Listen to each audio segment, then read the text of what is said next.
making this work. So we're just going live now. It'll be a couple of minutes delay, but that's all right. But you jump in there, and I'll just mute you for a second here, or jump out of this call and then jump back in a sec.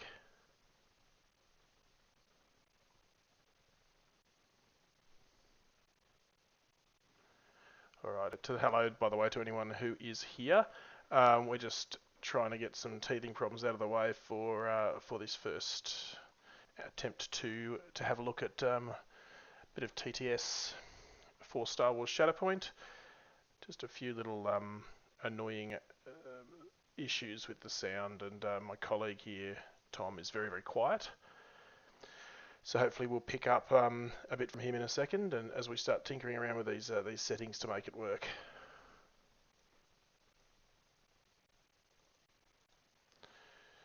So we're playing with Morgan and Kildare. I think I don't know his real name, but we're just finding out what they'd like us to do, if anything, as we tinker and try to make this work.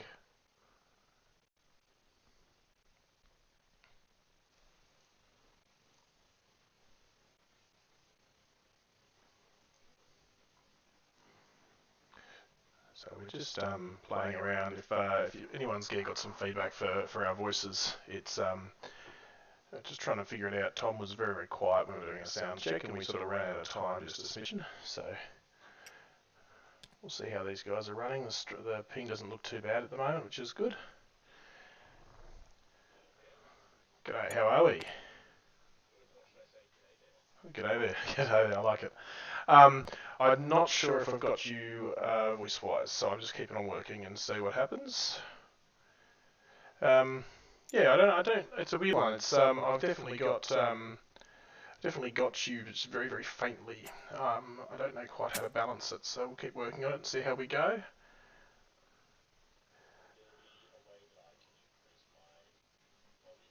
Your volume's coming through to me fine, Tom. I'm actually turning myself down a little bit so that people can turn both of us up, and then hopefully that will they'll then get a good overall experience. You know, they'll be able to hear you if they turn the whole thing up a bit. So if you can still hear, guys, I'm going fainter, so just turn the volume right up, and hopefully you catch a bit of Tom as well. And I'll look for any comments in the chat about where we'll be. Yeah, we've got about a 5-minute delay on the stream, so we'll be a few minutes behind. But do let us know how you're going, guys, and how we're going. This is an interesting map. I haven't seen this one before.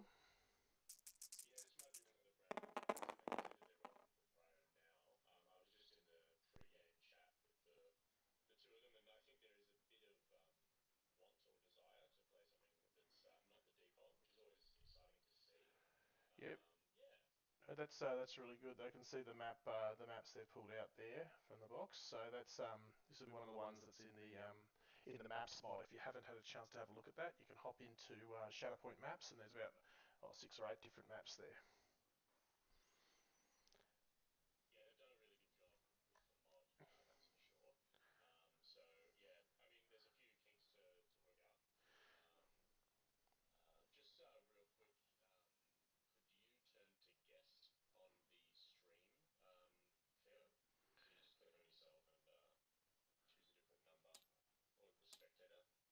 I should be already a spectator. You're still the host, so you might have to hand the hosting over to Morgan. Now, the interesting thing with this map, Tom, is it's quite a simple map. I think a lot of people, probably myself included, have gone a bit overboard in building maps. This is a really good way of... You're still host, mate, so if you right-click on someone's name, you should be able to promote them to host. Really simple map here. You've got the basic 3 objectives on each person's side are on one level. The central 3 objectives across 2 different levels split, with the centre one on the floor. And then a couple of little backstops here, and then again on the other side, just to create a... Oh, I've got to rejoin. They're just resetting the hosting. That's all right. So I was just saying that those maps can be quite simple, and they don't need to be over the top to be quite a good little map for Shatterpoint. This will provide some sort of a a different experience for the players than playing that same default map all the time.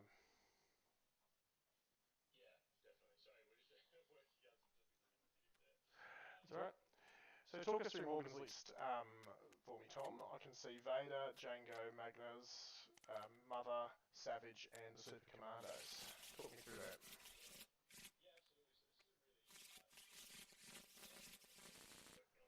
So we're just going live now. It'll be a couple of minutes delay, but that's all right.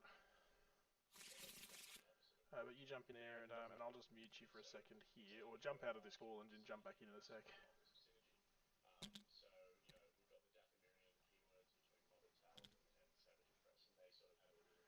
All right. Hello, by the way, to anyone who is here. We're just trying to get some teething problems out of the way for this first attempt to have a look at a bit of TTS for Star Wars Shatterpoint. Just a few little annoying issues with the sound, and my colleague here, Tom, is very, very quiet. So hopefully we'll pick up a bit from him in a second, and as we start tinkering around with these settings to make it work.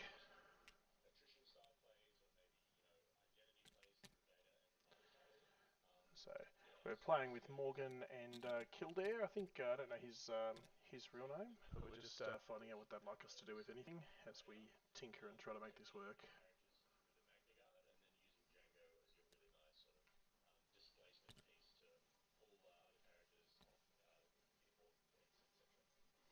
Yeah, great.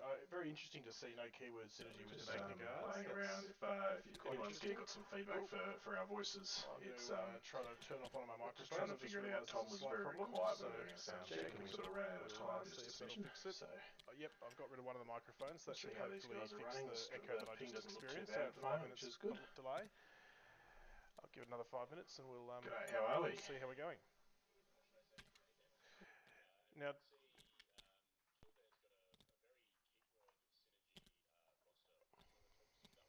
Yeah, so I'll just say I did just hear you and still quite quiet, but you are there in the background if you're watching this on delay. So turn up the volume to hear Tom there. I will turn myself down just a wee bit more as well to help you do that. Now, well, let me just do that a bit better, I think, maybe.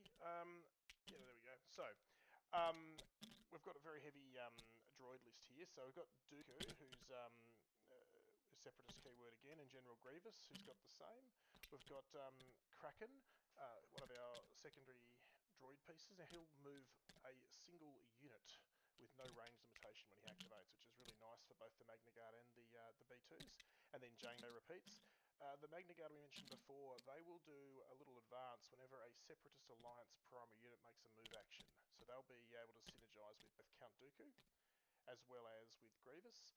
And again, Dooku, as being the leader of the Separatist Alliance, has an ability to put out-of-action movements on any Separatist Alliance character, so anyone on this entire board.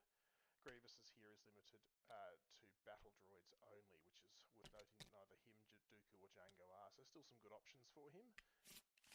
I do wonder how he's going to spend all this force, though. It's quite a force-heavy list, and with a bit of refresh as well in there, so I wonder how he's going to go spending it all.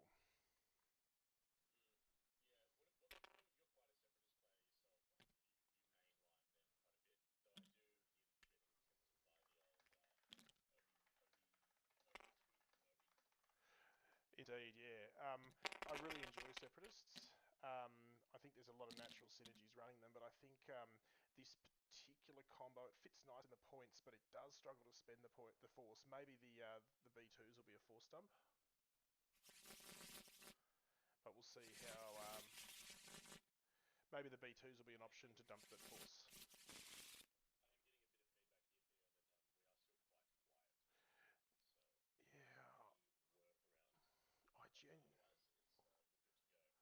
I genuinely do not know how to bring you up at all, to be honest. I'm trying. Yeah, I'm still working on that. Yeah, and sorry about that, guys at home. There, it's just I don't know. I hope you're getting the sound of the game okay.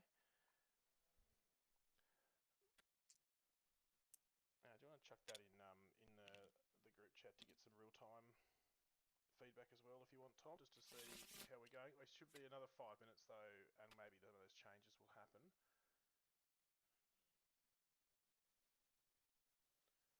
I'm just going to actually, whilst we're talking, so Tom, if you want to chat away, um, then people can listen to you while I try to figure out how to fix this. So.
Absolutely. Does put Vader in that position out in the middle where he's a little bit exposed based on some of these future draws.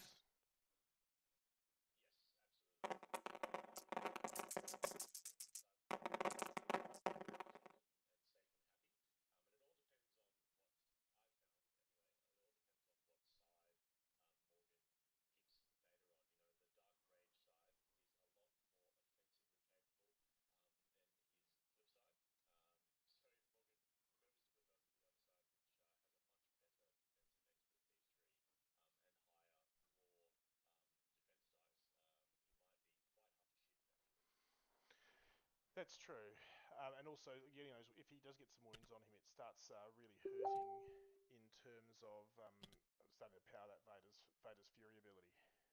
It starts being a bit of a drain on some force. Less ability to refresh there on Morgan, but he does have Jango up his sleeve, who can just quietly. Jango is a real sneaky synergy with Vader, because his tree's quite strong. He loves to trigger that ability off his tree with 3 successes, and he's just as strong in melee as he is with shooting. So he's quite happy to go into combat with a bit of a focus and a Vader buff for 10 dice.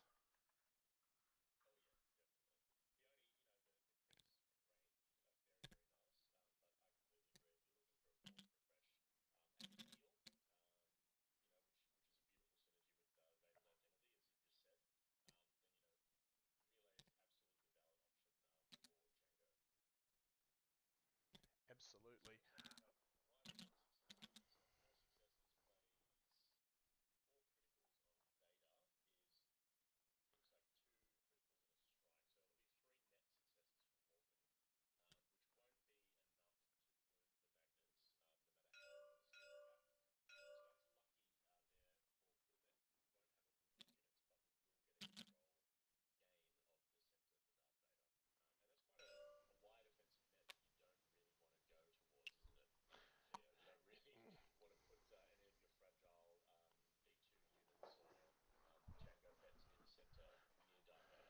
No, and I mean if Kildare's got his head screwed on, he'll probably try to keep those B2s back and leverage them from range. And there you can see we've flipped from Dark Rage into a Form 5 Gemsto. So one less offensive dice, but you can see that the expertise tree just becomes so much better on the defensive side. One expertise netting two successes, and then you also get one extra dice on attack and on ranged and melee defense, which is fantastic. Absolutely. So yeah, looking okay. So we've drawn Grievous. Now, what are you expecting Grievous to do here? Well, he's in an interesting position. I mean, Grievous is not a bad shot to go out there and just deal with Vader. He can do that if he wants. I think he's moved the wrong B2 here though, because if he wants Grievous to go after Vader, he could have used the other B2 to just take stand on the floor two away from that right hand objective, just to get the point on it, while still getting Grievous in there to cause problems. So he may have possibly been a little bit conservative there. Now, Grievous, people go on that choppy damage side, but he's also quite handy on the other side, where he's got some very early shoves and pins from his blaster gun. And He does, yeah. not a bad option. Oh yeah, it's not a bad option just to shoot and try to push someone off the point and pin them away. Definitely, yeah. The looks like we did start in the quad arm attack stance, so no ranged attack on this side unless Kildare wants to flip. But yeah, we've decided to go aggressive. Now there is always an option, as you were saying, using the far left B2 or the one that didn't get moved to move up to the center objective, but you're also able to do appetite for destruction here. So you still might be able to obtain that third objective there in the side. And this is the power of Gemsto's defensive expertise here. One expertise, a relatively bad roll, but it still converts into four blocks, which is fantastic. That is definitely a good result, isn't it? It just gets those successes through. I'm still playing around with this mixer, so I'm trying to make sure we get, if I can find anything I can play around with to try to get you online here, Tom. Yep, not a problem, not a problem. So we've ended up with it'll be two crits, six successes, six strikes, I should say. So it'll end up being four successes down the track altogether, which won't be enough to wound Vader. It's pretty close, but no cigar. And if he does want to go for the max damage route, then we won't actually be able to displace Vader off this point. So I do wonder what Kildare will do. Well, he's got appetite for destruction, so he has got the ability to get back on the point with the B2s, but he would be exposing them and giving them an option. Yeah, Yeah, very tricky yeah. decision there. Triggering appetite for destruction to have melee whack into Vader or get onto the point is very scary. But it does look like we are deciding to trigger the bottom route here to just get the pushes, and I do think that is a better. Oh, maybe not. You're gonna decide. I think either of us Yeah. should get the push from that here. Absolutely, yeah, for sure. And I think I'd be looking to try to get those other B2 units onto the right hand flank, because if he can shove Vader off, if he can get him far enough, with two shoves he might, he has the potential to score 4 points here, which would be massive. Yes, And I really think that if he wanted to do that, those right hand side B2s, as we're looking at them, would be the right option.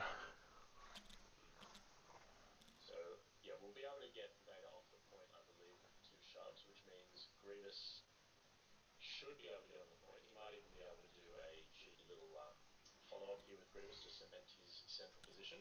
But I would be definitely looking at appetite for destructioning the one of the B2s, hopefully towards that central point for a 4 point swing, as you said, which is a beautiful shout. Have you Yeah, subscribed to the old the first player, second player, and averaging out winning a struggle here, or first struggle, I should say? How do you feel about that? I think you definitely have the advantage if you win the first structure. Sorry, struggle. I don't think there's any question in that really. Um, I think though, if you can take that first struggle, you can then be a little bit cagey in the way you play your struggle, your second struggle. So you can choose to set up for the third. You can choose to let into some attrition to make that third a bit of an easier run for you. But you have got a fair bit of options there. Mm, yeah. And it looks like we have managed to trigger appetite for destruction to gain objective of that. Sorry, gain control of that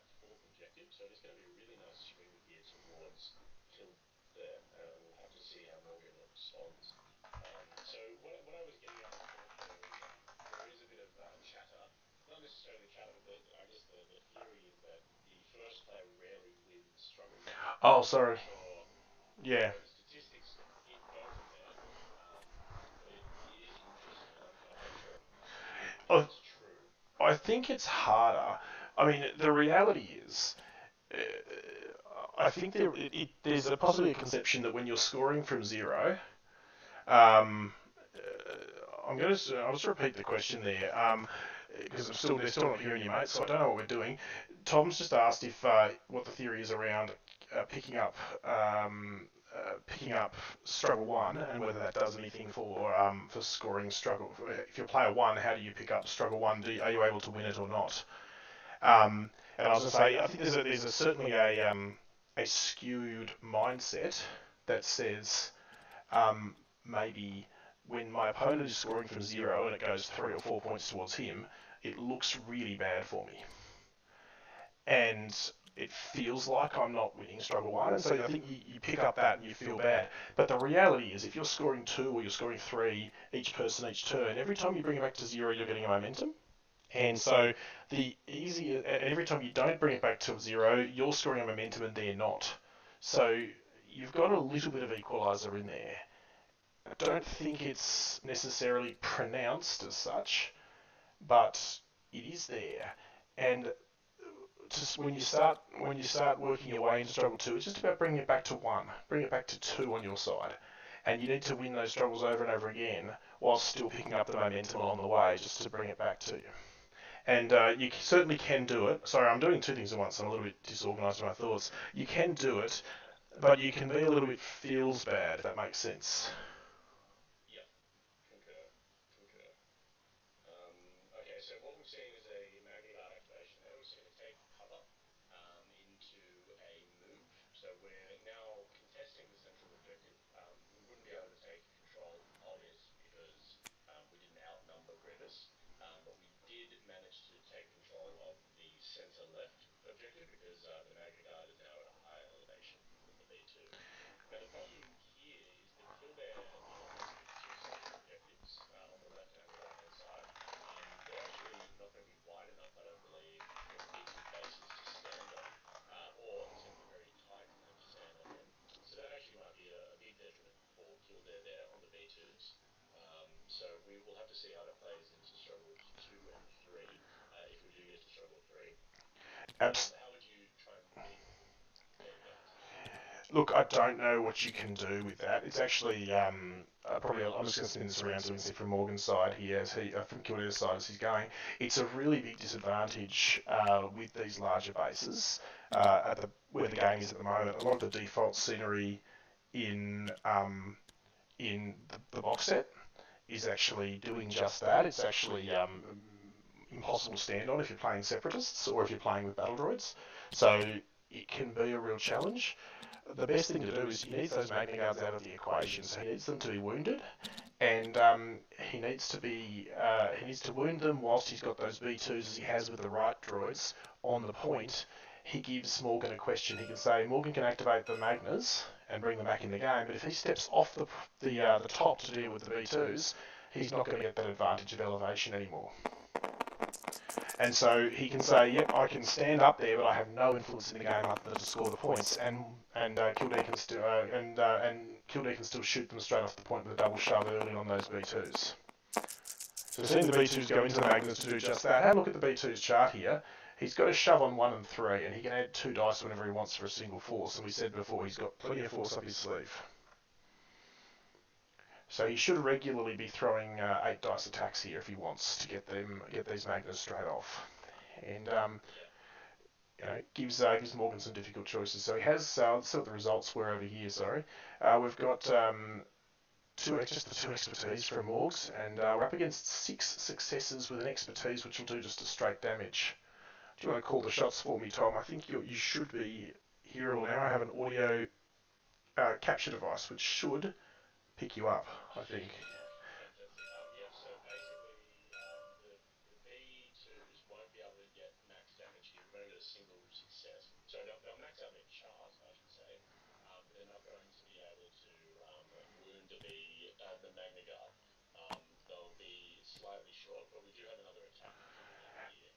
Don't forget the Magna Guard. Didn't they take a bunch of damage earlier on? Oh no, it was sorry, that was Morgan's Morgan doing the damage with Vader. Yes, correct. So we are going to be able to finally retain control or gain control of the point. How many successes did we get altogether there? There was Six. plus extra damage from the expertise as well. A really interesting chart on the battle droids, the V2s. They've still got that reposition at 3 on the bottom, so if he thinks he might fit the base up there, he might have a cheeky go at the reposition down the track, and he wouldn't mind the pin just to really mess with those Magnas. He's chucked the expose on them, so they're going to be in a wee bit of trouble from the next shot, I would imagine. Yeah, I found there's the age-old debate of which condition is the most powerful, and I think the current consensus, at least from the phone's perspective, is that expose is arguably the most powerful. Do you share that opinion? I would have a couple of weeks ago. I have been to Magna Guard, he'd be shooting into the Magna Guard on the point there just to shove it off. I think it really depends who's attacking into what. If you're going into a Jedi, and you want to call the shots on the results here, Tom, so we don't have to change the screen. If you're going into a Jedi, then I think expose is really, really powerful. It takes all of those wonderful defensive expertise, advances, jumps, etc., flips off the agenda. But if you're trying to survive attacks from somebody with a really powerful offensive tree, having them disarmed is very, very powerful as well. And a great example of that's Vader. And I'll just pull up his tree here. Not on that side, sorry. We'll look at Grievous then, probably on there. So you can see Grievous, just from a single expertise, will get you a crit and a hit. Right there, which is really strong. Dooku likewise has two crits from a single success, a single expertise. Turning off those, yeah. So Mother is now triggering because the Magna's got dazed. Turning off those expertise can be really powerful. So I think disarm is a sneaky, powerful condition. But I think any condition doesn't really work on its own because there are so many things that can just clear one condition. And so it's really when you see them stacking and loaded, you get disarmed, I've got exposed, and I've got strain. Which one am I going to clear when I move from wounded to injured? Because the other two are still going to have a big impact. If I don't clear the strain, I've lost a big chunk of my new health. If I don't clear the disarm, my attack's going to be wasted. And if I don't clear the expose, I'm going to get owned back. We've got commandos being pulled. Yeah, another big 4-point swing here for Kildare. So we were able to remove the Magna Guard with the B2s. We did see, as Theo pointed out, that Mother Talzin did a short advance because a friendly unit was wounded by an enemy, which means she can do a short advance and do a 5-dice attack at range 5. It has to be a ranged attack. So yeah, that's basically what's going on. Now, I'm not entirely sure if Morgan is in a position to win this struggle back. He potentially could gain another 2 points, and he's really going to have to make sure that the Super Commandos are able to capture 2 points here for a 3-point swing. Otherwise, I think it's a guaranteed struggle capture for Kildare next activation. Are you tracking that as well? So if he scores only 2, he'll make it go to another round. I think you'll see his intent here. He's moving them, which means he's attempting to do something. He's got a plan in mind. The supporting units, being 2 pieces strong, have a built-in ability to I guess win 2 points in a single activation. So if he was looking to maybe play into struggle 2 already, he might have held these guys for a bit of a later go, but the fact that he's got something in mind with them, he's obviously going for the play. So he's going to look at jumping both of these 2 guys up onto the flank objectives, probably paying a force to do it, but that'll capture the 2 points and give him a swing back of 3. With the B2s having gone, he's now relying on out-of-activation attacks from Kildare to try to get those Super Commandos off the point again. So, yeah, Morgan signalled his intent. You can sort of see what he's thinking about from the objective from this struggle by having a go. So he's doing a jump here, which will bring them up. He's signalled that he thinks he can still get back into this. And I don't know if that's a bad thought process because he has got the B2s sort of the B2s are gone and the Magna Guard have gone. So really at this point, Kildare's only got the ability to capture a single point with each of these activations. Maybe Django's the exception to that. So I think if Morgan can get the edge, he can pull this back, and he's going to want to just try to get ahead on the attrition. Yeah. Absolutely. I think he also puts the super the the Mandalorian Super Commander. I always get them confused with the other commanders in the game. He's put that in a really good place for blocking at the moment. So you can see the Super Commander that's next to the B2 battle droids. He's put that sort of centrally in that platform, which will make it really quite difficult for Kildare to place units up there, even if they are small base. Yep. So yeah, some really good use of movement abilities there from Morgan's commandos. We've got a take cover, an advance, followed by a jump, which is yeah, just some really good movement coverage. And now he's got quite a good bit of threat there.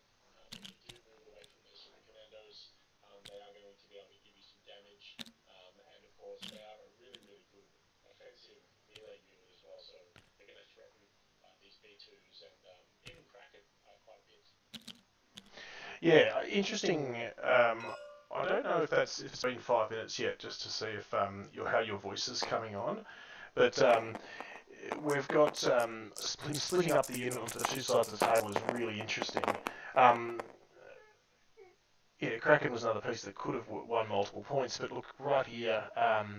There's an option to see expertise compared to so disarm compared to expose right here. Both of them have rolled the four expertise results. So Kraken's results, you'll see his offensive expertise chart isn't that good. He's only going to get 3 hits out of that. So it's a situation where he's probably wasted them. But I think the supers will get a really good show out of it.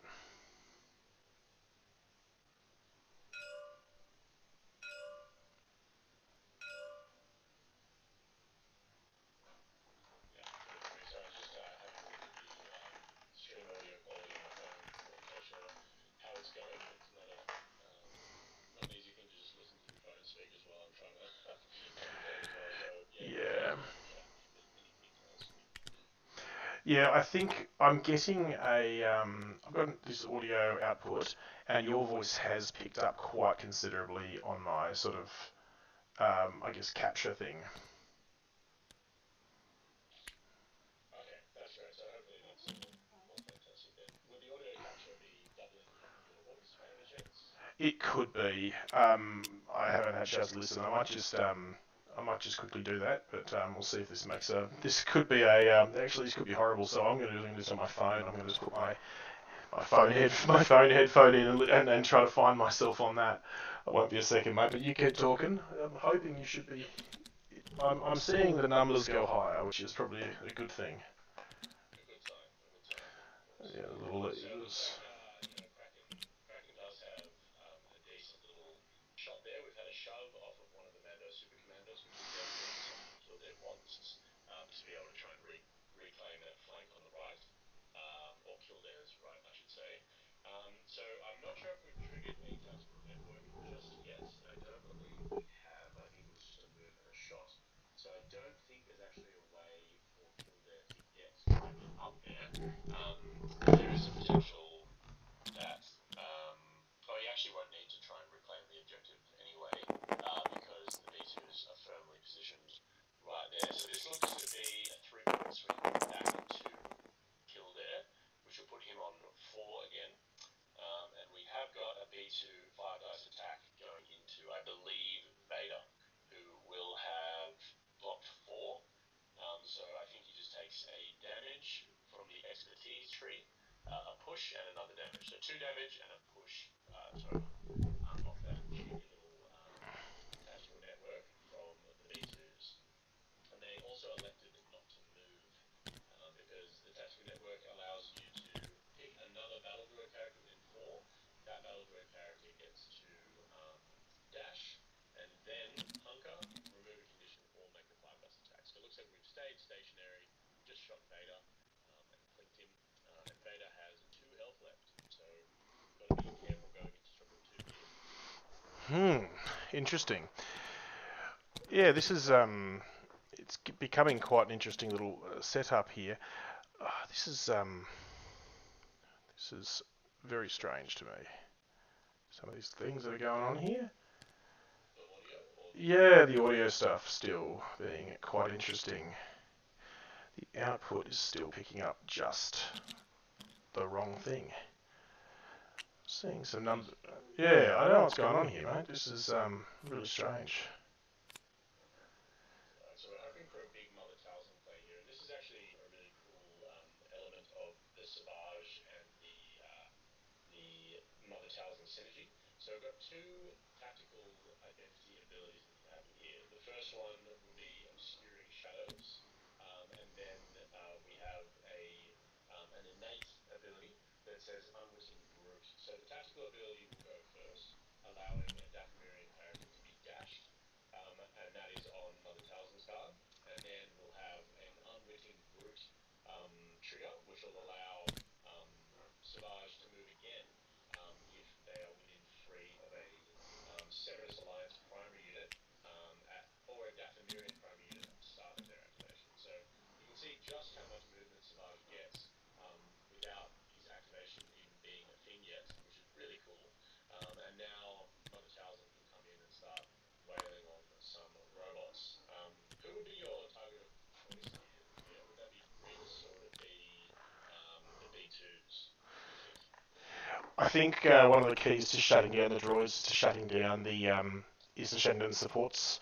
Um, if you start hitting the leads, hitting the secondaries and the primaries, you start triggering Dooku, you get some force back, you give Django more things to do, and Dooku gets all of his counterattacks as well. So um, definitely, you want to be getting rid of supporting units first before you start worrying about triggering Dooku. Okay, and we can see that looks like Morgan is taking that into consideration as well, and probably gets an easy wound on the Magna Guard too, because they've only got 3 health left. So we should be able to trigger that fairly easily, gain a momentum, and gain control of the central point here.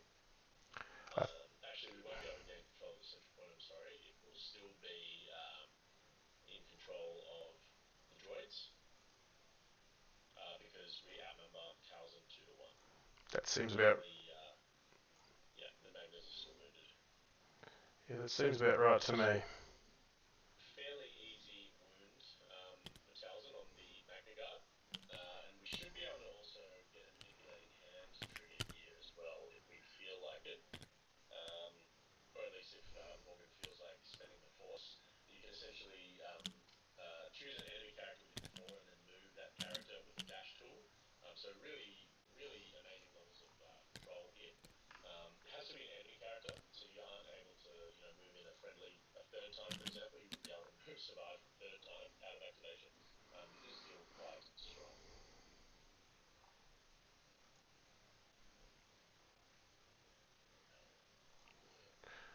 Still not sure how Morgan pulls this one back, though. I'd love to see um, what the plan is here. I think if you're setting it up, if you're setting it up where you've got effectively two safe ones each and you're trading that middle one, that might work fine for Morgan because the later this game goes, droids do start out really strong and they do fade as they start getting that attrition in play and they start taking some damage and taking some wounds and then all the synergy starts slowing down. So yeah, maybe Morgan's plan is just to keep this going along. Yeah, sorry, I didn't mean in general. I just meant the struggle one. But yeah, no, I totally agree. Um, so we've seen the Dooku pull here. So this is another example of some really amazing separatist out of activation movement. So we've got the leader of the separatist army triggering here off Dooku.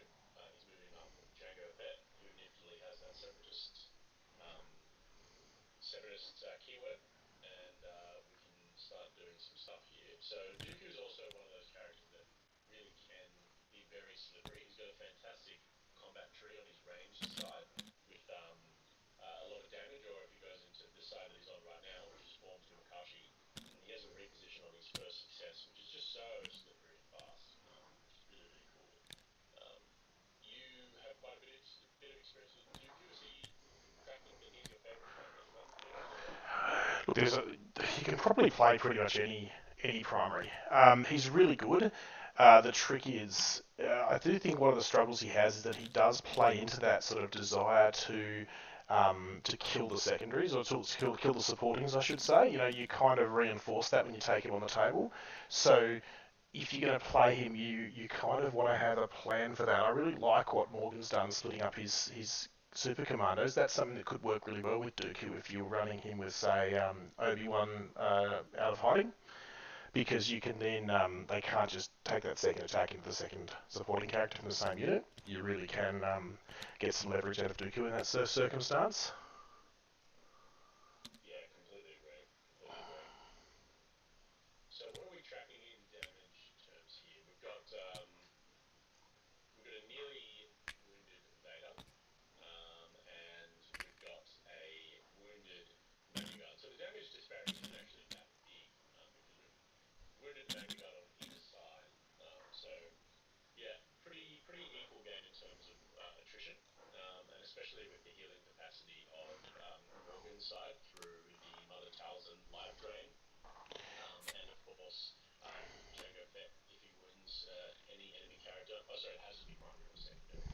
So yeah, still a very balanced attrition game, but it really can swing anyone's way. So interesting to see. Absolutely. Theo, we've stayed out of range 2 of Mother Talzin here. What do you think that's all about? Yeah, I think. Yep, I'm just going to drop my microphone volume a little bit there. Hopefully, I've got that happening now. Yeah, so what was the question again, mate? I'm still trying to play two games at once here. It's all good, mate. I was just wondering, we sort of a deliberate range to stay out of from Dooku to Mother Talzin. He didn't want to engage her.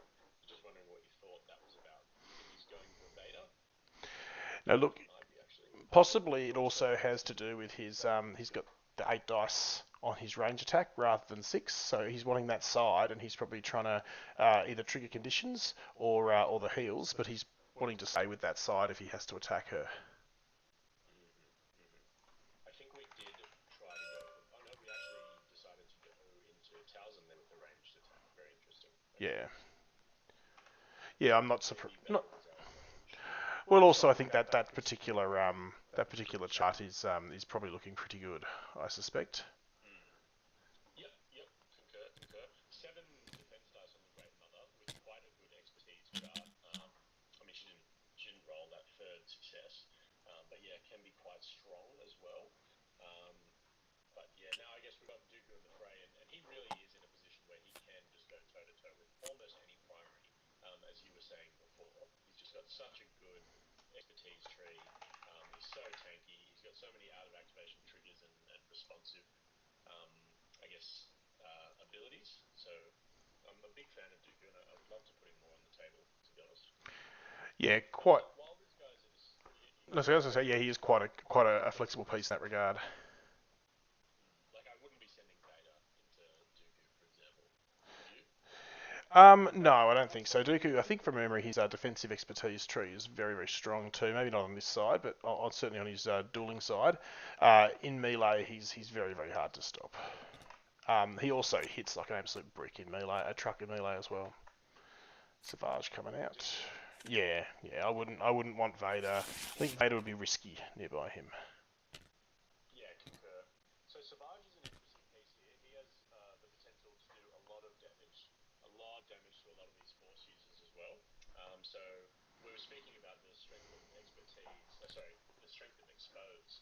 Um, if we use Savage Oppressor's Dark Fury, then we can actually expose a Force user before Savage does an attack, Yeah, which is which is very very strong. very handy, especially when you've got those good defensive expertise trees. Not as good against droids. The droids are very simple things. They've got lots of hit points. They've got few defense dice, and their expertise chart defensively aren't super strong. Hmm. Yeah, 100%. Uh, 100%. I'm not but sure what's. Well, you go. no, sorry, go for it, mate. Oh, okay. I think they're just looking at the struggle map just to have an idea of what the potential map layouts are, just to plan for some upcoming turns, because I think Morgan might be conceding the fact that he's lost the struggle, or maybe at least planning to fight the struggle, but also prepare and position for next turn. Excuse me. Yeah. With Savage, we saw a force get spent from Django for a not so fast trigger to try and do some damage before Savage's activation, which is a cheeky little use of the force from Django. But we did get 0 successes, so Savage actually took nothing, which is very unlucky. That's a rough roll. It's worth noting that my understanding is because you are not creating a damage pool, you're simply assigning damage. This is a little ability that gets around Savage's protection as well. Yes, correct. It would definitely get around protection, and there are ways to get around Savage's steadfast as well, which is the inability for the first combat tree shove to affect him. But things like Django Fett's capture wire or Gar Saxon's combat tree expertise will definitely get around those abilities. So now what we're seeing is I think we'll have Savage going into the B2s here. That tactic of, trying to get rid of our support units, as you were talking about before, Theo. Yep. Trying to make sure that they are too expensive to sort of activate, and we are seeing that here. We're probably seeing a lot of beautiful little synergies here as well. So we're getting damage taken onto Savage from Your Hatred Makes You Powerful. That's Darth Vader's identity, and Savage will be adding extra dice into the damage pool, into the dice pool, and a beautiful, beautiful roll from Savage. That's very nice. Look, I'm a bit confused by this. Maybe you can shed some light. We've got these Struggle 2 maps out, and I can see that under no circumstance will that central objective be a key component of the struggle. So it's interesting that he's going here. Maybe he's trying to control what, from Morgan's perspective, where I've got the map at the moment, is the left flank where those B2s are on the ground. Up here, maybe he's trying to take them out of the equation. Maybe he's seen that there's a few different combos that he quite likes the look of that include that. But it's interesting. What are we seeing? We're seeing top tree, I think he's saying. Yeah, he's maxed it Yep. out. And he's hitting he's hitting his superpower as well, which is an interesting one. Dark Fury is an option, which is where you just same as what Django just did. Roll the 5 dice, and for each success you do damage. So, I just wonder if the B2s took any damage earlier. Yeah, they must have, because what are we seeing? We're seeing we're seeing the 1, 2, 3, 4, 5 damage get put onto the B2s, which would go down to 4 because of protection. And we're going to probably see the dark. Oh, no, he's actually chosen a Furious Rush for free, so that's a dash. Oh, okay, that's a good play as well, actually. Yeah, he's getting him back on that point. Yeah. So he's picked the condition option, which gets back to that saying before about multiple conditions being strong. So he's managed to put on those B2s. He hasn't dazed them, he hasn't wounded them, but he's put on expose, strain, and disarm. Yeah, which is super strong, because now if they looks like they did actually get wounded. So we must have had a few more damage on the B2s than we thought. No, he's playing around, but I'm not quite sure there. He's taken. I think he's realised he hasn't counted for protection, so he's taken 1 less damage. But it actually doesn't matter. That strain will still do 3 damage and wound them. So if he can't now trigger an out of activation move with them, or anything like that, so he can't get the move. The attack's disarmed, and if Morgan wants to have another plink at them, they'll be exposed. Morgan is saving that wounded condition for when the new struggle starts, I presume, so that he can get that extra momentum early on. Yeah, I like that. I like that play as well, making sure that you leave a few of the opposing characters on 1 or 2 and just plinking them off at the beginning of the struggle to take them out of action until the next activation is a very strong play, I find. So yeah, very nice to see that. Very nice to see that indeed. Yeah. So if you're Kildare here, what are you doing? Are you going to be trying to? Because he looks like he left his entire back row completely undefended. So would you have looked at maybe securing a few more potential points for next turn or next struggle, I should Yeah, look, I think where he's probably out of position, it's that first B2 unit that he used before, and we saw that right from the start of the game. They've been exposed in that centre line, so I think I'd prefer to have them a bit further back, and that might have saved them some damage right then. And that would also secure that centre point as well, or at least have an option there. So yeah, I think that's where he's in a wee bit of trouble. Yep. So we've had a melee attack from Django going into Mother Talzin, and you can see we have had an unfortunate roll there, I guess, from Django's perspective. But the two expertise will be a strike and a damage straight into the pool. So we'll just have one crit through, it seems, after all of the results are said and done, which is probably not what we were thinking of, and we are going to, sorry, probably not what we were hoping for, and we are going to end the struggle there, and we'll have to see how quickly struggle 2 goes, because I think Morgan might have quite a commanding battlefield position here. He's got, arguably, he's in a good position to get both the left and the right middle objective, and he's got some good coverage on his back line as well, with a cheeky little Django under the bridge there. I'm not sure if you can see that, Theo. I'm just hovering over it to let people at home see.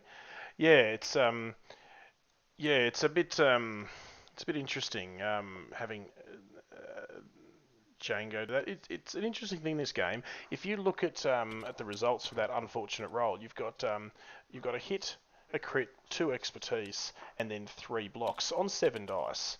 You'd probably be thinking maybe 2 more hits, one less. One more hit, one less fail wouldn't be too far off par.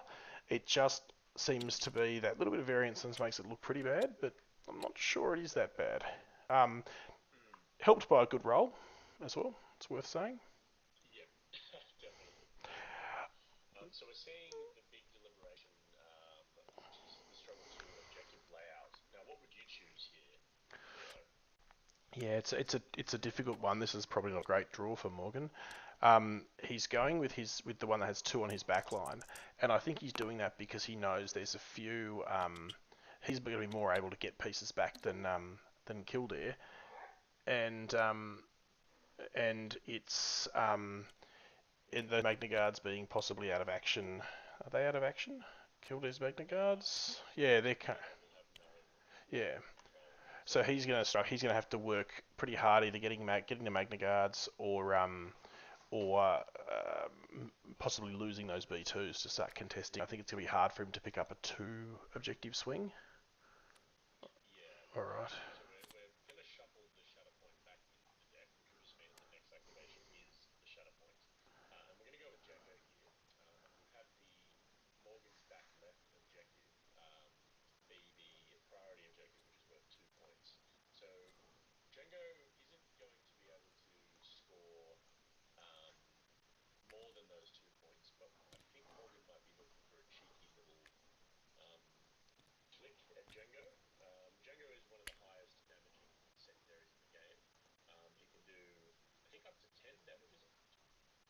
He can get some good damage. So he really can get some good damage out. That's true.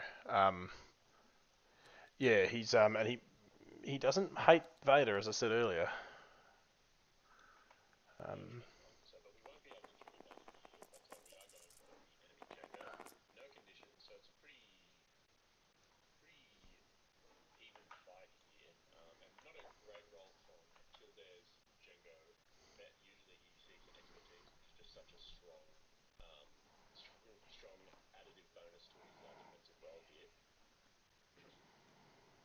it's yeah, it's a good roll for Morgan, and I'm just interested. He must be. I didn't see the range checking. Sorry, I've just turned myself up by accident here. I think. Range 4. Yeah, I think some he may have been just a bit too far to take his move first. I suspect will be the reasoning there. Still getting 5 damage in and a jump, which is cute. So he's taken the first 2 successes and gone to the top grout there. So getting a jump, he's in range 2. He won't be getting any more movement. Um, Yeah, so that's still a good shout. yeah. I think so. He's going to remain back left for the point there as well, which is pretty good. So last pull for both decks is going to be the Shatterpoint. As a second position player, what are you looking to do? Are you trying to activate your B2s, etc.? It's a Or really your underlings? Yeah, it's a really tough call here because you've got the B2s in such a world of hurt, and you got the Magnus days. Possibly it's the Magnus that he has to go with to get his defensive point, and also to put some pressure on the top left potentially as well. Grievous is a good character to be able to get up there, right? Like he's incredibly quick. He can probably do some decent damage to Morgan's Django. Um, Yeah, but you're giving away appetite for destruction to get that second attack in, and I think that's where you're not going to want to be seeing Grievous do too much there, if that makes sense. yep. I think you're going to find That makes sense. Grievous a bit sad if he's doing that. Okay. Yeah, no, I think that's a great shout. I wonder there is another way to activate Kraken off your Shatterpoint, um, and you use his reactive ability or tactic ability on himself. Do not let them escape, because there's no range restriction. You could probably dash to the ladder and then advance over to the back point and take it off Django because you'll be a higher elevation. Thoughts on that one? It's not too bad an option, to be honest. I'm Yeah, I think for me, so Kildare's pulling back a bit with the B2s, which I quite like. I don't know if he's remembered his strain condition, which will daze them or wound them. But I think he might be better off taking that strain, taking the wounded condition on them, which he's done, and then looking to set for the third one. He might I almost feel like this one's a little bit gone already, if that makes sense. Um, Yeah, it's pretty bad value for Kildare, and overcommitting with your big primaries actually might be a bit of a mistake for the for the third struggle. yes, I agree.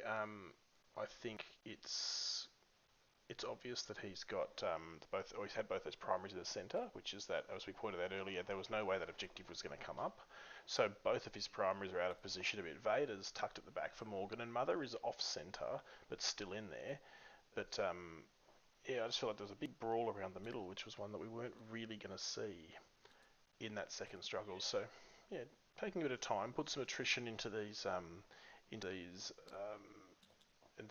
mixed bag across the other side of the table, these Dathomirian mixed bag, and reset for the third one. I think might be the strategy if I'm in Kildare. yeah. I wonder what we're going to see here. I wonder if we go for a cheeky little Vader days here with Dooku. He'll have to move again I think he's before just he pinged. engages. I think he's just pinged that he's attacking Towson. Okay.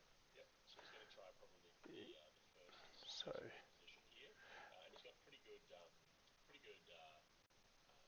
attack dice with Form Keeper Kashi in combat, and Talzin is not favoured in the close combat engagement, which is on your 5 defense dice on this side, on the correct. Great Mother side. Correct.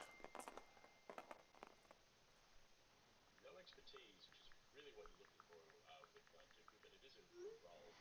Yeah, even just the one is handy, but 6 successes is nothing to sneeze at, and I think he's only. No, not at all. But we still will counter that with 3 blocks and a good first choice strike. So I think it's 3 successes total. Correct. And what are you looking for? You're looking for reposition. He's going to have to go the reposition. I'm fairly confident because he'll want to get to that corner and snag an extra objective, especially with the B2s wounding themselves from that move. I think that was he must have been caught a bit off guard there. Yeah, a bit of a misplay. Yep. So he But has. He's gone. He's gone the reposition route, but he's also chucked an expose onto Mother for next time, which is probably pretty good with her. She's got pretty strong expertise chart, so. she does, yeah, on the defense, absolutely. And she can roll so many dice as well, which is fantastic.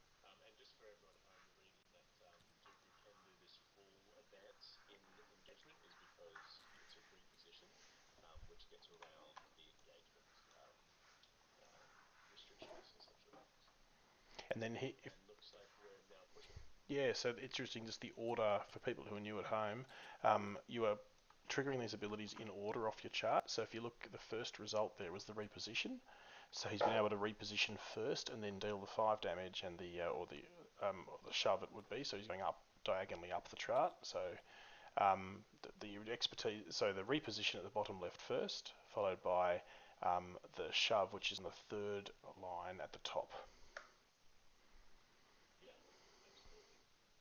We've also seen a cover with Dooku pushing him further into the corner. He is relatively quick, as we just saw. He moves himself at the beginning of his activation, then he can move or potentially reposition off his own tree. Um, and we're going to see a Shatterpoint return activation from Morgan here as well, and it will remain in that corner, really favouring Django. Yeah, The game really loves Django.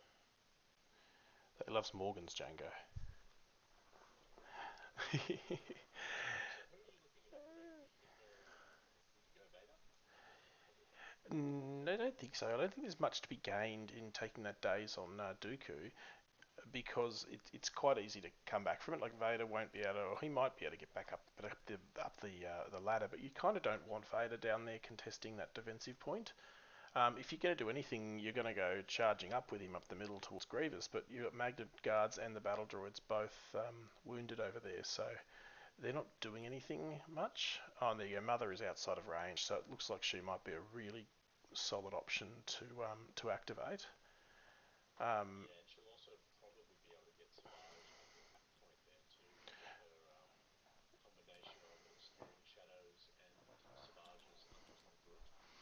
It's interesting to think about. I wonder if there's even a way in which you could send Savage down there and have her potentially move up and just force move Dooku off that defensive point because she's got that quite good range and maybe, I don't know if Morgan will pre-measure it, but maybe she gets Savage in range there. Yeah, no, that's a good shout as well.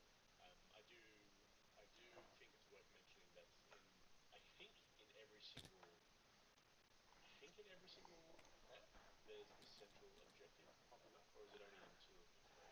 I Because think you're likely to have the you are. central objective. Yeah, Savage with a double move, because Savage will get a dash, and then if he stays with the 3, we'll then get the Unwitting Brute as well. He'll get the double dash from her. I think she'd be a really good activation to put Savage on the Dooku point, and then just to... I can see Morgan, though, has only got the 2 power left, 2 force left, but I can't see any reason why he wouldn't spend it in this circumstance, and just, you know, move Dooku off the point, and I suspect he might even be able to do it while still keeping Mother on that midpoint, but um, he might not be doing it because if being engaged with Dooku might be a problem for him. Engaged with Django might be a problem for him, whether he can dash and still get range for the Trixie traps. Oh, it's an interesting one. We've seen the score is currently still slightly towards Morgan, so we're seeing that little snap back from round 2. You know Morgan's going to be aware of those struggle 3 placements. He'll be thinking about them even now as well. Yeah, no, I completely agree. I also completely agree that there's no reason not to force dump because you're about to regenerate your force anyway. So we've got a not so fast activation coming in, looking like we've gone into Savage, I think. Yeah, so Morgan's chosen to activate Savage, which is interesting. Maybe he'll send Savage after Dooku. Actually, looks like we do have too many. Is Talzin wounded here? She looks like she's got. Oh Yeah, yes, she is wounded. Okay. she is. There you go. So that's why he couldn't do it, because she won't have the Force. It all makes sense at last. Yeah. Okay. So Probably. we've gone for Savage. It looks like he's just going to go straight for Dooku, as you've said, Yep. and try and push him around, or Well, maybe not. if he does, he doesn't really need to worry too much. And that's probably I missed that play with Towson because I think I've been spending too much time looking at sound settings. But he could Savage with being able to move twice. He can kind of just go down there, punch Dooku for a bit, and jump up on the point. But I think he's probably correctly pointed out that Dooku is on his duelist stance. And if you look, I think he's got. Where are we? It'll be surely you can do better. So you've got a full stack of force. You can dump 3 to turn down a success, and then you have twice the fight, pride, double the fall. Where if he has no hits left, Dooku gets to move and make an attack. Now it's not the attack that's the problem here. He doesn't kill Dooku, which he may not. Then Dooku can just walk straight up the ladder and stand on the point, and then Savage can't get it. So I think the number of times that I've done that with Dooku, where he's just been on the ground, I've enticed someone to attack him. He's just flipped down a couple of theirs and walked up the ladder, and gone, haha. It's it's a bit of a feels bad. Okay, so it looks like we're going to do something into Django. Looks like it's a Dark Fury.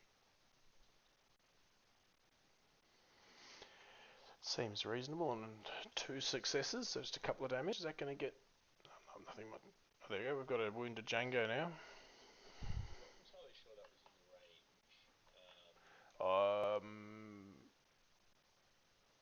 Okay. Oh, there we go. It's range 3. I think that should be fine. Django's on the centre line. Oh, it is too. Oh, that's a bit cheeky. I'm not sure what the ordering was there though. He's now hitting the Magna Guard, and he'll be doing this probably to trigger something that he's aiming for. He'll be trying to. He's going to try to run the tree so he can get the free dash at the. Yeah, exactly right. We might have had the Force specs earlier. The intention declared while Savage was up on the gantry. Yeah. And then they've just forgot to actually do the roll. Yep. The Force was spent then. It does make sense. So what are we triggering here? A counter-attack of some sort? Oh yeah, we've got Dooku's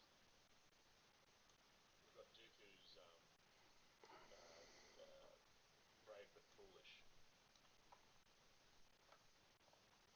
Yes.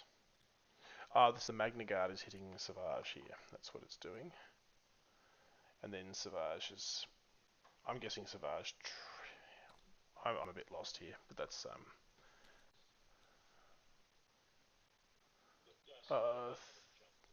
yeah, three expertise. That's the jump. Yeah. Yep. He was always going to get there anyway, though. I think he had the attack up his sleeve, so he was always going to get there. And that'll make it now pretty hard for Morgan. Oh, is it? Yeah, pretty hard for Morgan to drop here. There you go. I told you you'd be all over these objective placements. Having a look now.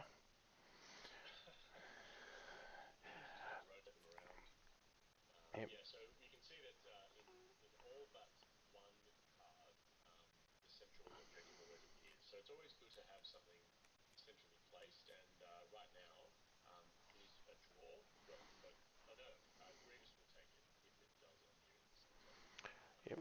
So Morgan's next activation will be heading in that direction.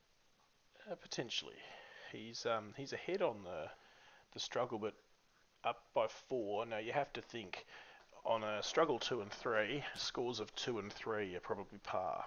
So if you figure out that Morgan went first, he's probably sitting 1 point ahead on the struggle, and they've both got equal momentum.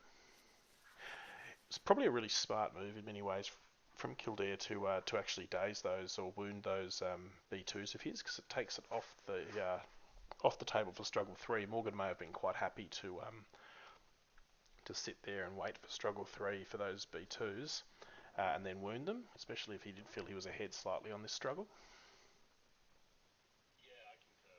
Yeah, absolutely. Sometimes it can be beneficial because, often models are not removed in this game. So having the ability to control when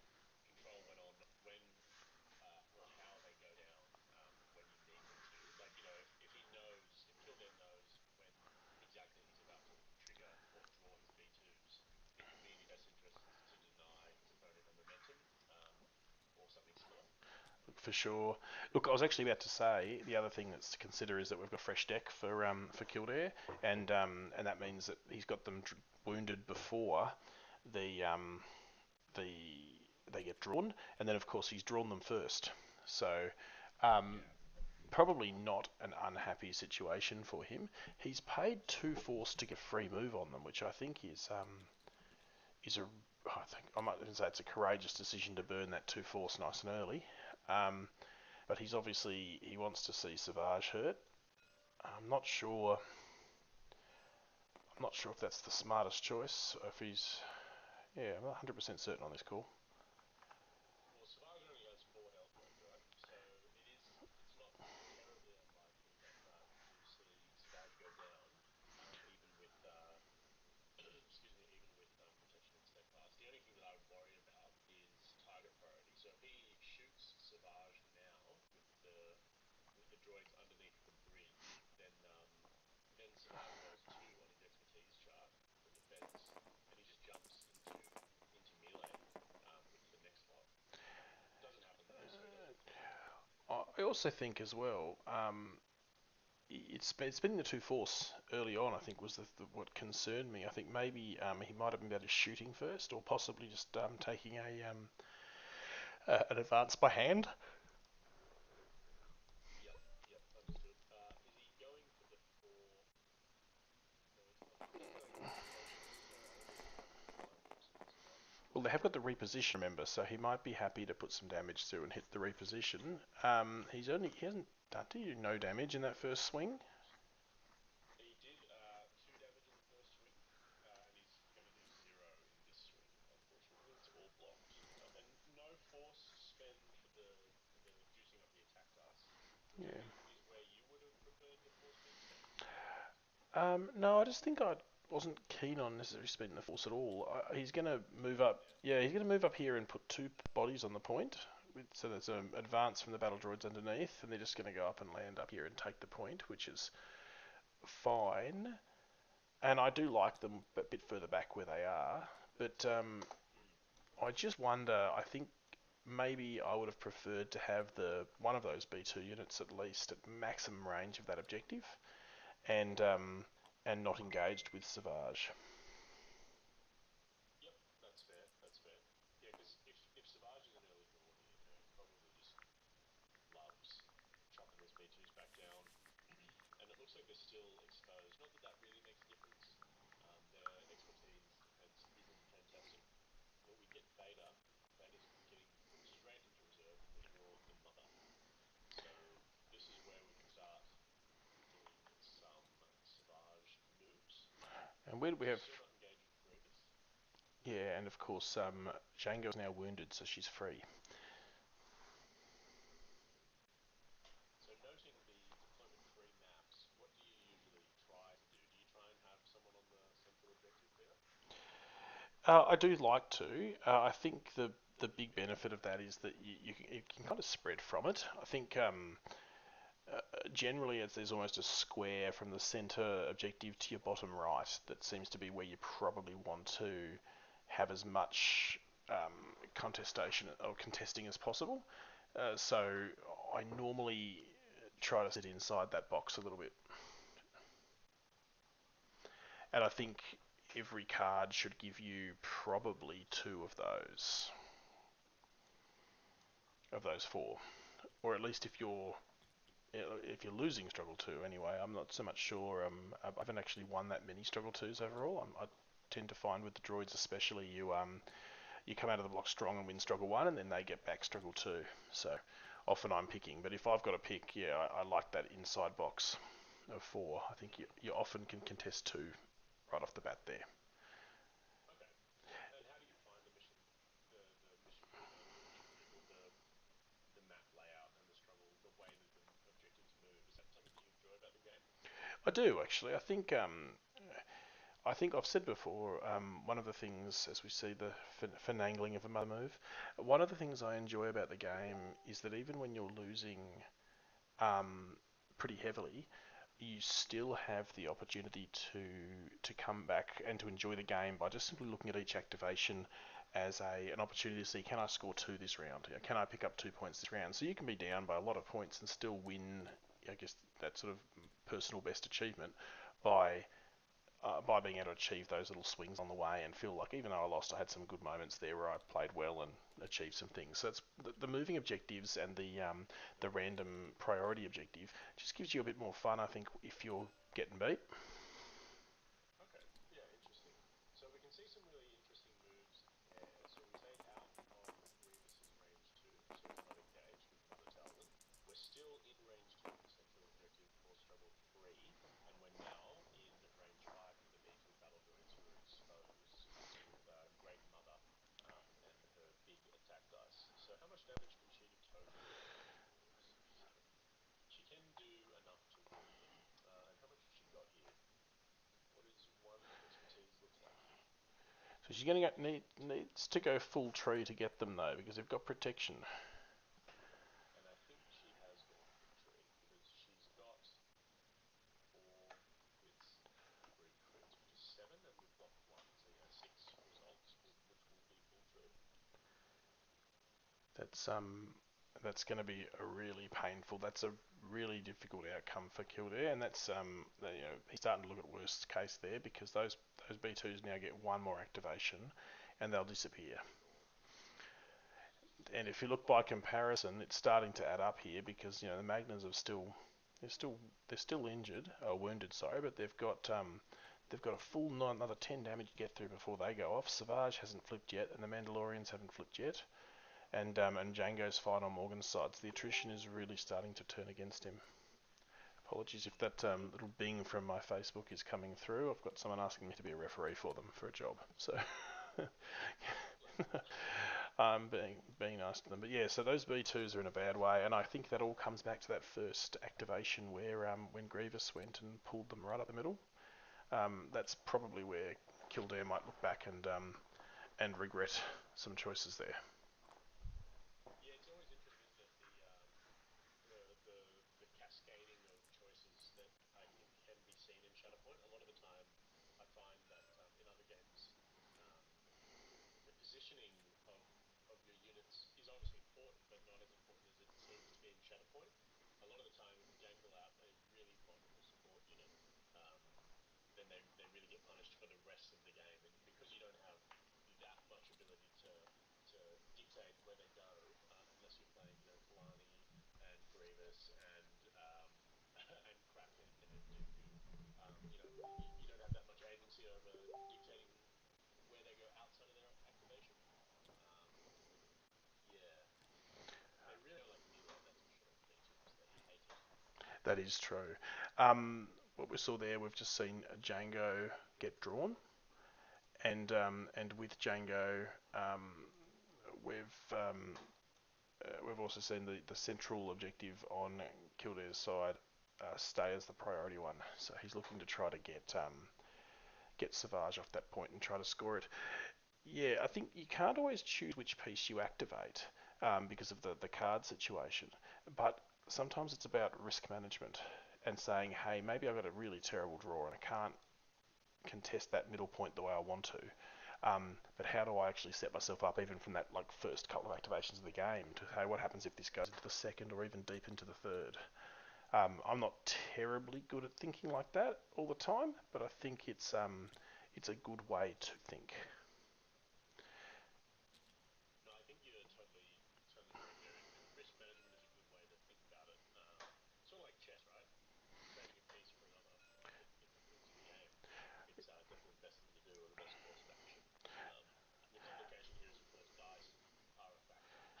Yeah, So so sometimes, you got to try. and interesting thing is there is so much random elements to this game, be it dice, expertise trees, and exposes, and the random draw of the cards and which objective lands up. So it's really easy as you look back at it to go, hey, if that card hadn't come up or if that objective didn't be the priority 3 times in a row, and we're seeing an attack here. I'm a bit confused about the attack here. Um, The Django into oh Talon. yes, I'm just seeing the dice. No, it's into Savage. The dice are reversed, I think. Um, Oh, maybe it is into Towson. The dice have reversed because of the way we're looking at where Django's moving. But it's very easy to go, hey, this is hurting me because I drew the wrong card or whatever. But there are so many things that are within control that that actually influence the outcome. And so right in that first turn, they moved up the other B2 unit, and all of a sudden we probably have a different game. Even though there's been all these random stuff and dice stuff that's happened along the way, the thing that was within the player's control, which was which B2 unit did Grievous trigger, that has probably been a very decisive factor in the second struggle, and possibly in the third with the B2s about to leave the board. Yeah, concur, absolutely. So we actually saw what happened there was a melee attack at 10,000, which did not much. completely just blocked out of it, except for the one expertise going into Towson. Yep, just the straight A damage. Correct. Triggers. And then we saw we saw 2 force paid for the pull, so Kildare's down to just 3 force left, which is far from ideal. I just noticed actually, really cheeky from Morgan, his activation of Savage back at the end of his deck was very, very clever. He did it just after Kildare had refreshed his force deck, and he went and used the Dark Rage to daze Django. I think that was just avoided Dooku's innate ability to refresh some force, because he just got back to full force when he did it. So he timed it beautifully, did Morgs? Yeah, we still did see the attack go through from the Brave the Foolish, but yeah, we didn't get any force refresh. Yeah, which was I was just saying, which is a really nifty time to do it, because imagine if he'd done a little bit later, we had an extra 2 force here. Kildare might be a bit happier with this situation. Yeah, definitely. So what we're seeing here is no matter what no matter how the cookie crumbles, Morgan is going to win struggle 2. And attrition-wise, I think he is in a very good spot. To, going into struggle 3, he's still got 6 force left compared to Kildare's 2. Oh, looks like maybe he dropped. No, I'm still here. Okay, so I got kicked. I can see you sitting there. I've got a connecting thing to you. Just me and Morgs.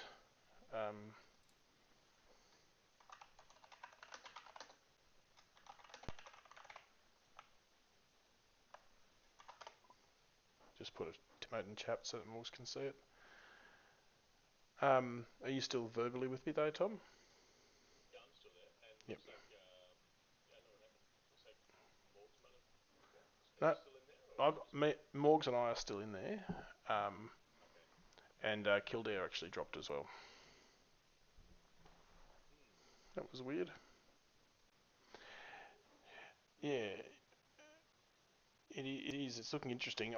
The one piece that's quite interesting is Dooku at that far top left position. Not. Oh no, I got kicked as well. Okay, yep. So Morgan's just messaging me saying everyone's still disconnected. So it must have just crashed. Yep. So join back in. Morgan's loading up the game now. Yep, that's right. Yeah, Dooku up that corner. It's not normally his favourite place, but it's a little bit interesting because he's got a Magna Guard there that I still think is in 3. So he should still be able to trigger that leader of the Separatist Alliance and then get a move to get an extra defense protocols. So he could be a really cheeky little activation in that third struggle when it comes in.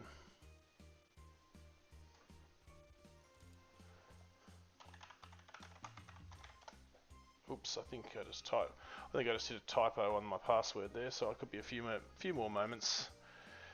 Yep, I've just sent you the password Oh. the Facebook chat.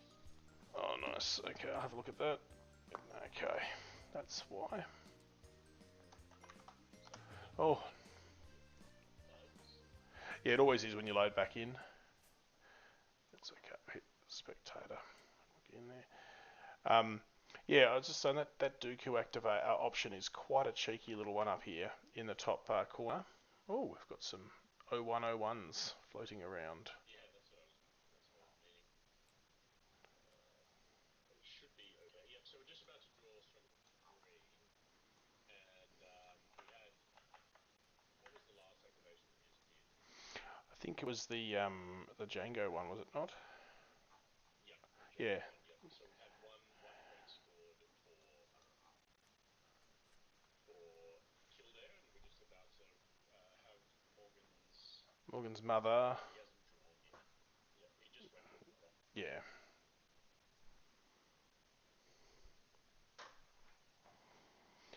Yeah, I think there was some really good, I guess, coding maybe is the word done with this mod in its MCP format early on, and I think some of those guys have now moved on and are sort of not involved at this side on Shatterpoint, but a few bugs have crept in there. But the guys overall who have picked it up and run with it, like it must be such a hard job to get other people's coding or other people's mod, tweak it for a new game, and plug all the inevitable holes that come up and still have a usable product that at the end of the day we're getting for free, and we're very, very quick to complain about. Done a very, very, very, very good job.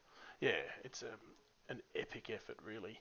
However you look at it, and it's a bit finicky to play this on TTS at times, but overall, um, it's a really good mob, and it allows us to play and get some competitive games in all around the world with some really incredible players. So hats off and appreciation to all the guys who've done that. And how quickly do they get the newly leaked models out so that all of us impatient wargamers can have a crack?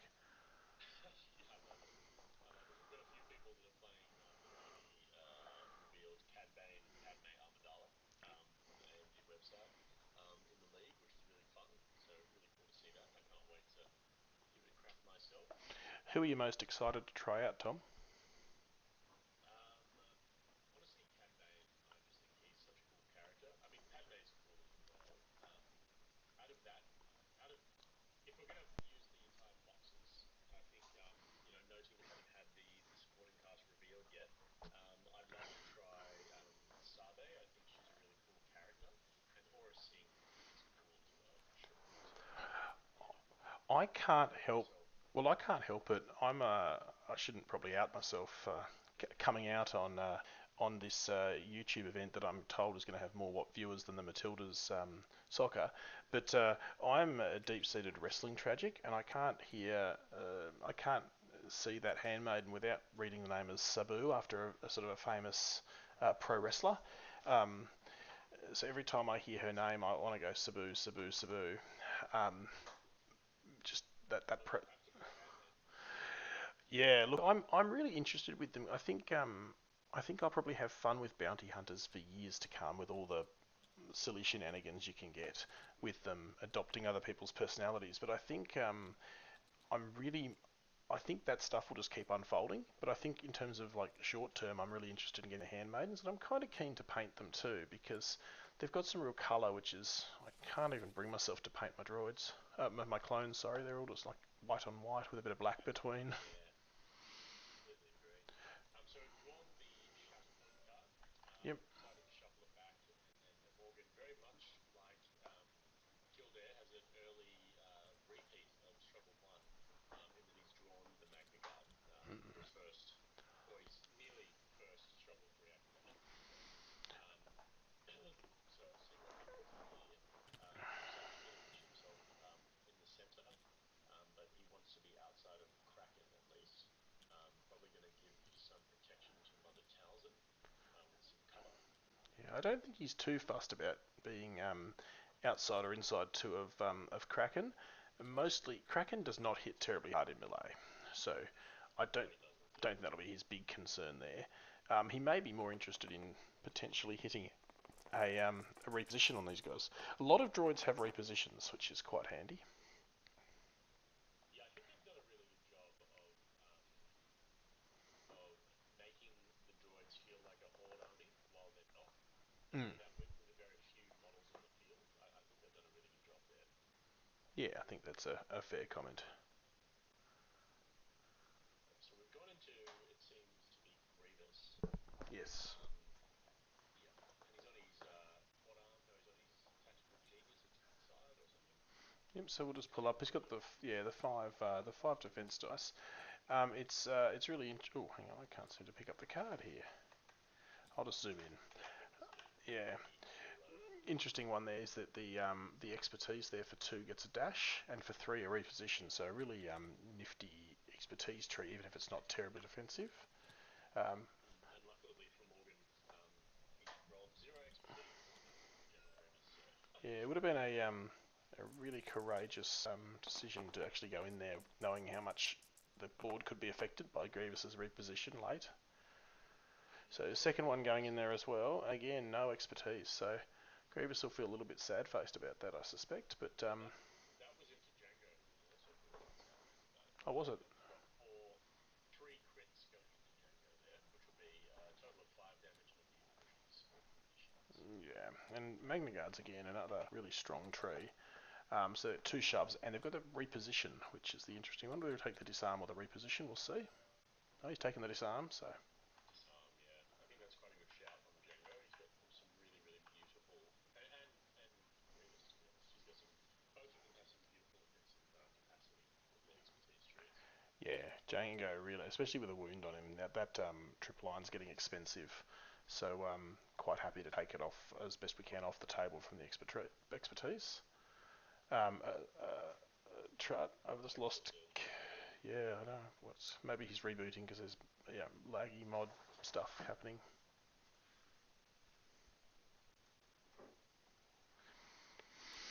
Yeah, I think he's It looks like he's just rejoining the mod, yep. Yeah, it won't fix it though, unfortunately. You can reload the whole mod or reload the game, but reload the mod or reload the saved game might do it. But once these disconnects and coming back, it can be a real pain in the backside. I'm just letting them know that we're tracking that he's tabbing fast and he doesn't need to feel bad.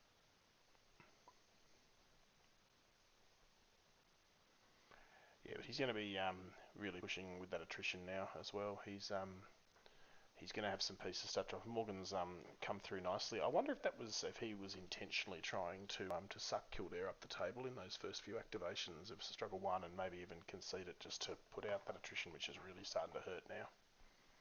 Yeah, potentially for sure. I'm always curious as to what the in-game process is myself. I think it's a very interesting choice. So we've just won struggle 2. So Kildare will get the choice of struggle 3 deployment maps, and he's probably hoping that we don't have a central objective contemplated here. So we'll see what happens. I think the only other there's a few actual options that we. He doesn't want the 2 that run right through the middle because Morgan's already got the 2 flank ones with his super commandos. He's dropped again, or he's DC'd. So Morgan will have those 2. He's got Vader at that back point contesting that, and I think he has his Magna Guard down there. So he might. Probably. I mean, it's not going to be great for him either way. He doesn't. That's the one he doesn't want. But now, having said that, we probably know it's going to come up, right? Yeah.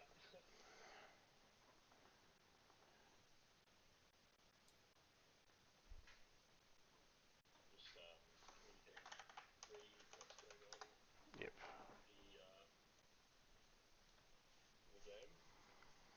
I go and try to reset all of my audio settings, I think, after this, and just get it working again for next time, because it's nice if we can get the input correct and get you louder for the whole game. I think you should have been. Last comment I had was that I was still much louder than you, but it was manageable. So hopefully, if we Hopefully that was audible. yeah, otherwise it's going to be weird just me talking to myself for a couple of hours. But Still looks like you're kind of having issues as he was bouncing around, clicking. yeah, I think if anything, I'd be suggesting that Morgan might consider saving the game and then oops, it's kicked me. I think that is what they're going to do. Yeah, that's sometimes all you can do. I'm just going to try to get rid of that. I don't know if people can hear you still, Tom. I've just dropped the audio output to try to not give too much noise. Yeah, just to the music's obviously going on at my end. I'm just trying to make sure that doesn't happen. It's bad enough for me to have to listen to without having people at home, so I think we've got rid of that. Yeah, well, I don't mind it, but after a while it gets a bit... I have to apologise about the audio settings. I moved my PC, and when I unplug all the USB ports and plug them back in again after I moved it, it's they've gone into different places. So all of the pre-settings of which audio jack the headphones were in has changed, and so I had to redo all of my audio settings. This is what's caused the problem tonight. So probably should have left my desk. Once I knew I was going to be doing this tonight, I should have left my desk where it was, not moved it.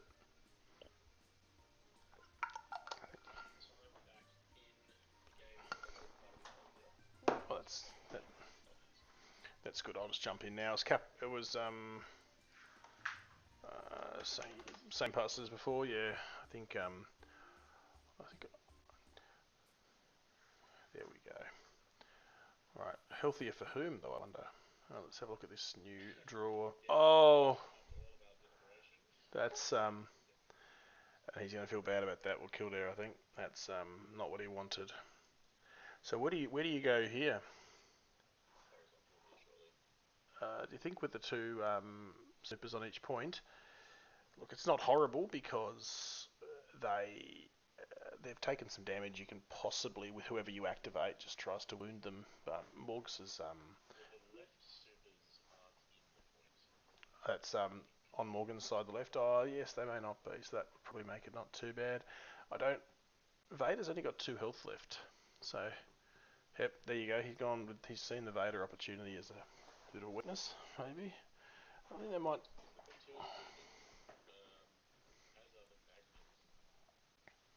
Well, he's drawn a Shatterpoint. That's interesting. Hmm. Yeah, and he's got Mother. Was she on that point or not?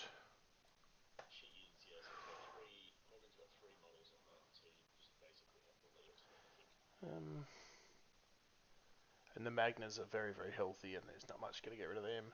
So it's going to be the only way he can do this is he can go in with Grievous and try to ace the whole lot of them, and pull someone with him to stand on that point. But I think the B2s are still wounded, as are the Magnas, so there's no really to go in with him. I think Grievous's ability will only move a supporting unit. Oh no, it's an allied battle droid character, so he could do it with Kraken. If he thinks Kraken can get within 2, he could go in with Grievous. Kraken goes in and then just try to shove, ideally, daze, I guess, the wound the 2 Magna Guards from the big attack, and then maybe a supporting attack from Appetite for Destruction and go that way.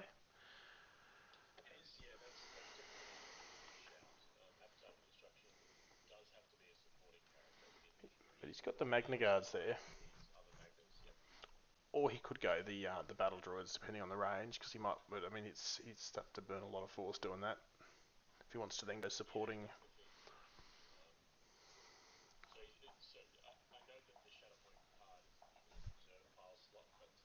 Yes, I don't think he's decided.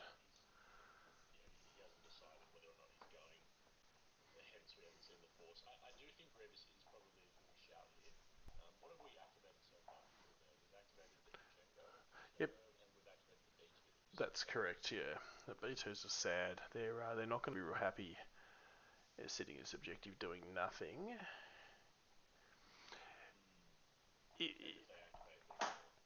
Yeah, they've got one shot to try to, in the next playthrough, the one shot to get a crucial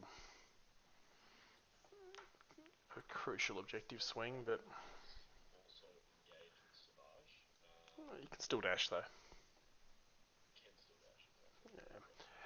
The other interesting, just cheeky position, this could be real cheeky, depending on where Kraken ended up, is you could position yourself potentially with Grievous to attack the Magna Guards, but look to see if you can position within 2 for trained of your Jedi arts. Now, if there is a position where he could place to engage Magnas and Vader, he could do a cheeky daze on Vader outside of after the attack on the Magna Guards, just to deny that point to Morgan and make it a little harder for Morg's next turn. So to me, that's actually. I mean, normally I hate doing that, especially given how much force would be burnt this early. But remember that if you do wound an enemy unit as a force user, you get the 2 force back from Vader, and you get a couple of heals.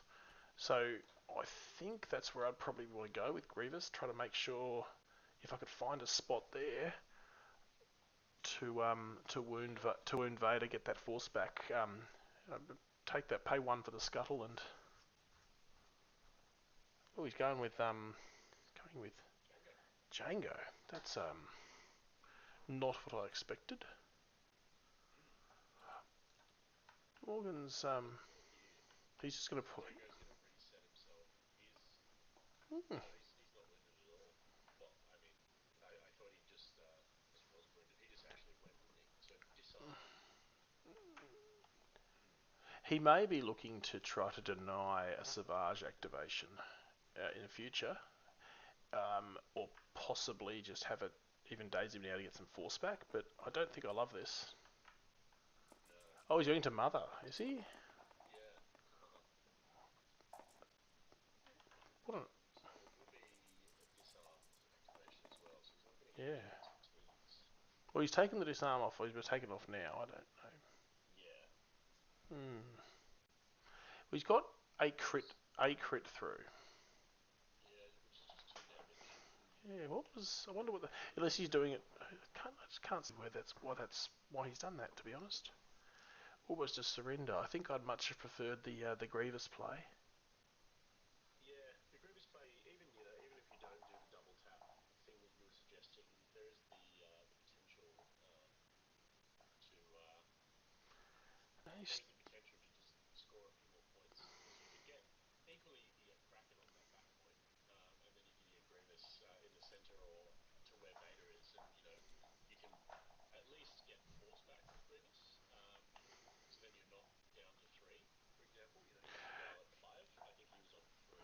He could have spent or wounded Vader for an additional 2, so you're not really losing that much at that point. yeah, He's still stuck in it. I think you're spot on. I think Kraken could have gone to the back point because you can use that Magna Guard for Appetite for Destruction if you wanted as well. You're not required, but I think I would have wanted to take Vader off with the trained in your Jedi arts because I do think Kildare's out of a bit low on force now. So we've got the Super Commando over here. What's he pinging about? He's drawn the Magnas with Vader in reserve. So, oh no, okay. That's been just a discussion in game. So we've got Savage. So, and unfortunately, because of that, all that force, he's not going to be able to go for the Hail Mary and potentially not so fast a Savage activation for 4 there Yeah. because that would have been quite strong. If unlikely, the average is 2.5, but he could have spiked and actually just ended Savage's activation.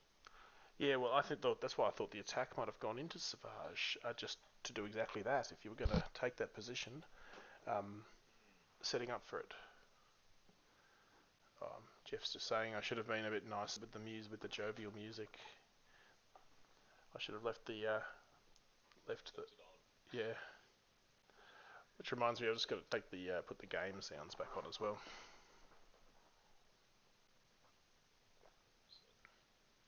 Okay, so what do we got here? We might have a Savage go straight into Grievous. He by himself puts 3 hits damage, doesn't he? He does a maximum of 8, but or 9 because 1 expertise gives you an extra damage. But then he can spike up to 14 potentially with his Dark Fury, can't he? Yeah, and he can trigger that off his tree as well. And Grievous has that wonderful expertise option that we talked about, but he's actually not very defensible. No, he's not. And I actually prefer mathematically the quad arm attack for defense. I think the cunning warlord with the cybernetic enhancements is fantastic for avoiding characters that can double tap, like Anakin, etc. But the cunning warlord is actually it looks like it's less dice. Sorry, cunning warlord looks like it's more dice, but because of the expertise dart, quad arm attack is actually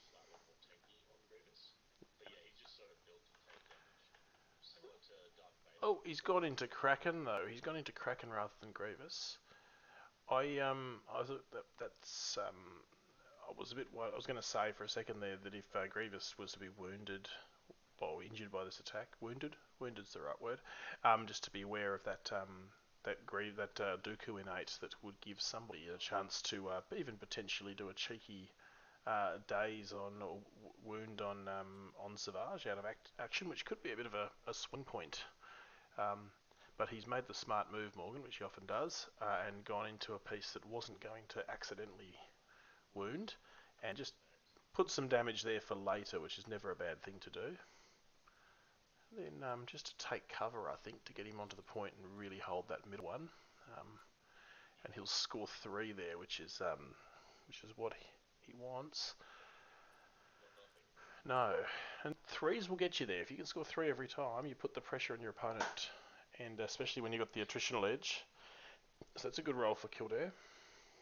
There's Grievous. Yeah, I wonder if he's going to get the. There's Grievous. Okay, so I wonder now if you start Well, heading towards Vader. well, yeah, I'm surprised he's not going for the big play into Vader. I just think it's almost too good not to. Maybe he just isn't on tracking that he's only got 2 health left. I mean, there's so many tokens in this game for Yeah, us to sort of think about. yep. He's thinking about it.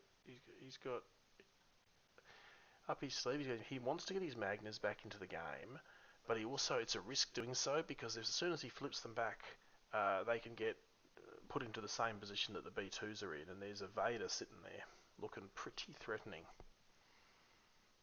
Yeah, wicked though. I guess that is the one reason maybe Kildare's deciding not to go for Vader, because if he goes and gets the last hit damage, then Morgan can retaliate by just activating him, and that might make Kildare's play a little inconsequential. Um, So yeah, and the useful thing is the Sith Lord strikes back. Unlike some of them, like with Mauls for example, it doesn't require it to be a melee attack. It's just when he's wounded. But it needs to be by an attack. Sorry, it does need to be by an attack. So if he does it with Grievous's trained in your Jedi arts, whatever it's called, it's not an attack. It's a separate force ability. So it wouldn't so trigger. Sith Lord strikes back. It triggers off an attack. Yeah, when this wound. No, just an attack. When this unit is wounded by an attack. So Grievous. Yeah. Yep. No, Grievous can get him with abandon. There's no attack back option, which probably makes it even more important to do it. Sorry, I thought you meant he could make either a ranged or a melee attack back. No. Yeah, no. So with with Maul, Maul for example, you have to be a melee attack, so you can choose to shoot Maul dead and avoid his retaliation, I believe, off the top of my head. Whereas Vader, you can shoot him and he's still going to walk up and hurt you. So yeah, this is. So I wonder what we're going here. So we can refresh to force if we wound either Savage or Yep. Vader. And he's gone into. Savage. No, he's gone into the Magna Guards because of Bodyguard. Which is I just don't understand. Yeah, yeah. Which he would have got around if he's gone the other way for Vader. So, That's a bummer. it is. And when you roll that, It also feels bad. Yeah. especially when he's disarmed, Oh no. So it's only 2 successes. So it's actually just completely blocked. yeah, that'll feel real bad. From Kildare. Oh, so he's gonna do 2 damage. Um, This one. is One he? success is it? No, he's doing the 5 dice additional attack from I think Kalani into the Magnas perhaps as well.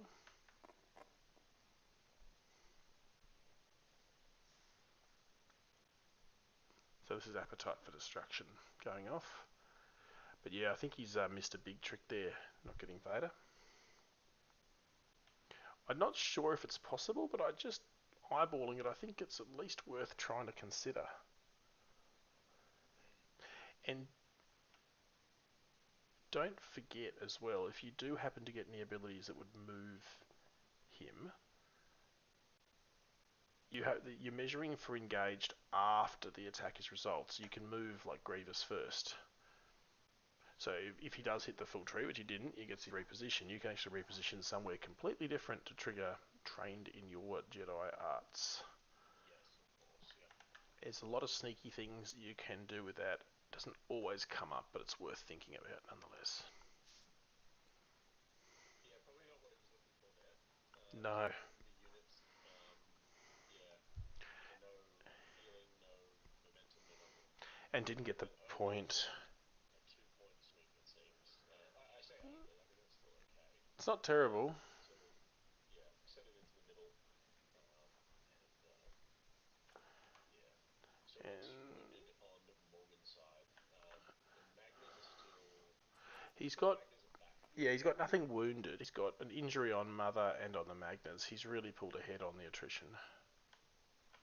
So it's still the back point there, and if Morgan can get 4, um, which means he only needs to get rid of Django because both of the B2s and the Magnas on Kildare's side are wounded. Then we actually, yeah, we can see a big swing here. And he's got the supers, which is, I'd say if anyone can do it, it's them, but it might be too far. Well, he's still got the other super. They're not wounded either, so how much damage No. can he put in?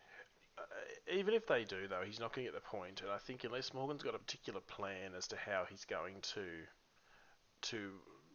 swing this, he'll play conservative and just try to let this attrition go his way. He knows eventually those B2s will draw, and then they'll disappear off the game. And he also knows that he's getting pretty close to that same situation with Django as well. So he'll be quite happy, and he's measuring out. He wants to shoot Django. He wants to put that extra damage on him, because he knows that if he can start taking some pieces off, it'll just make it really hard for Kildare. Yeah, and there we go. Okay, so we've got a move, we've got a shot, and it looks like a jump afterwards. See. So no conditions on Django, so he's got pretty well the clear start here. Yep. And excuse me, still get a crit though, which is nice. Oh, and he's rolled nothing good, but he's picked up probably the worst possible roll there. One expertise, two expertise and no blocks. Yeah, he'll almost certainly jump just to be on that point to keep it safe. Because there's no, if he gets that, pays for that jump there for Morgan, for that top super in particular, that will keep that back point nice and safe for him.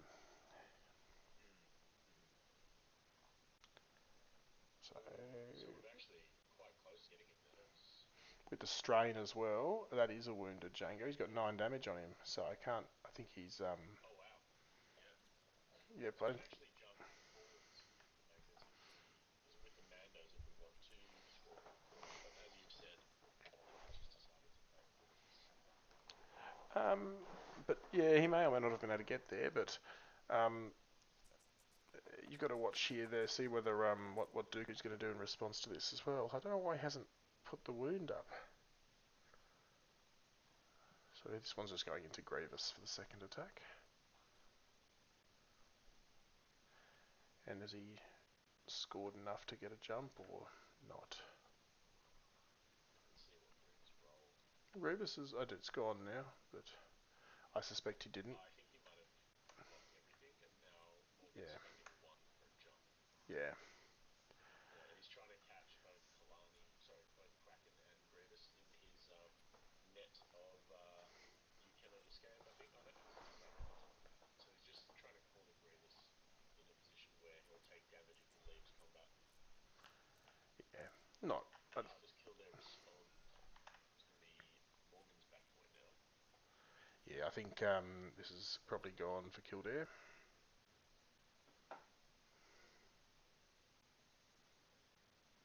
Did he Didn't roll? trigger his Dooku. I mean, it is an A, so he'll have to No, go it's for Refresh Force um, is not a may. It should be a must.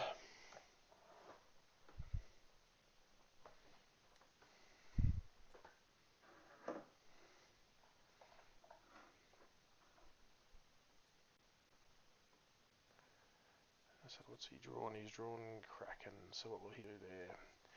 he must be feeling pretty in a bit of trouble on that point, on that centre point, and he's going to find it very hard to get that point, that far point of Morgan. If there was a wounded Vader, I would feel like he could have been a bit cheeky by doing that dash up onto the top point and then trying to move along. But I think he's with Vader being wounded, he might be just a bit too far. I'll just let them know that the force refresh is a mandatory trigger because they did ask us to for that. So I'll just jump in and quickly say that, and I'll Yep, call back. no worries.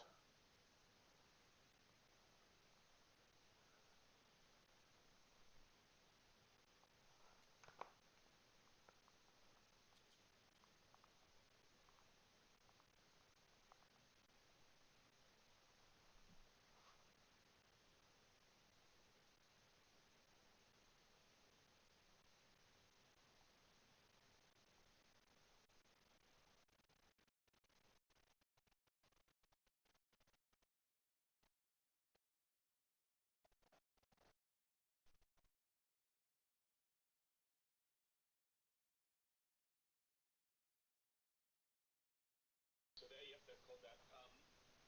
Yep. So Yeah, no.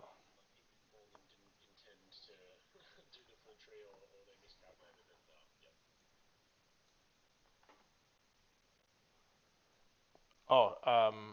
So he didn't. Oh, he did days. Django. Yeah. Yeah.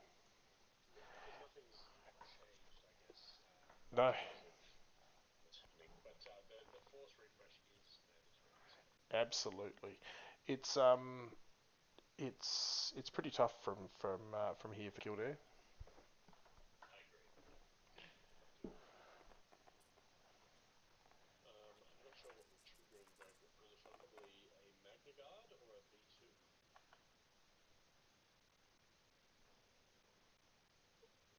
Find out shortly. 5 dice. Looks like a Talzin or a Savage. No, it's into a Magna. Pretty sure. Into a Magna. Okay. Yep. Yeah, it's So it'll be 1 crit. yeah. It'll just be a shot, I suspect, into the Magna from something from a B2 probably. Just looking at where the measuring tool was.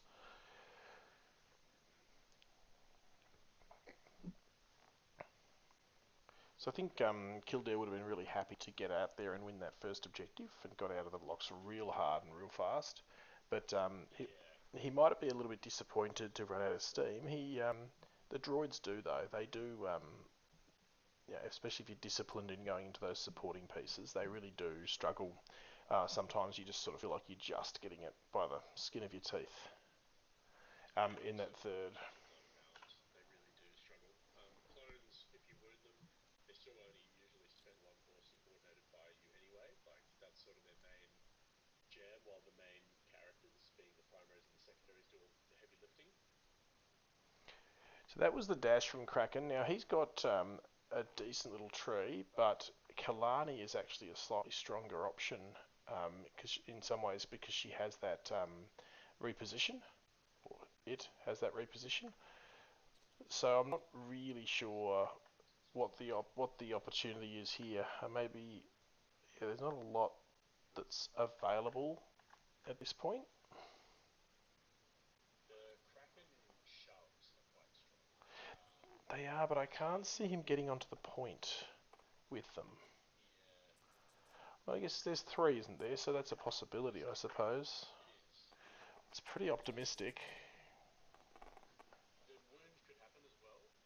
The problem with Kraken versus Kalani is that I find that Kraken is so tanky and does a lot of that midfield heavy lifting, but Kalani, her combat tree is so strong. Like if she can do 9 damage, she just has the same, I guess, offensive expertise tree. They're just really strong characters. Those two, really love them.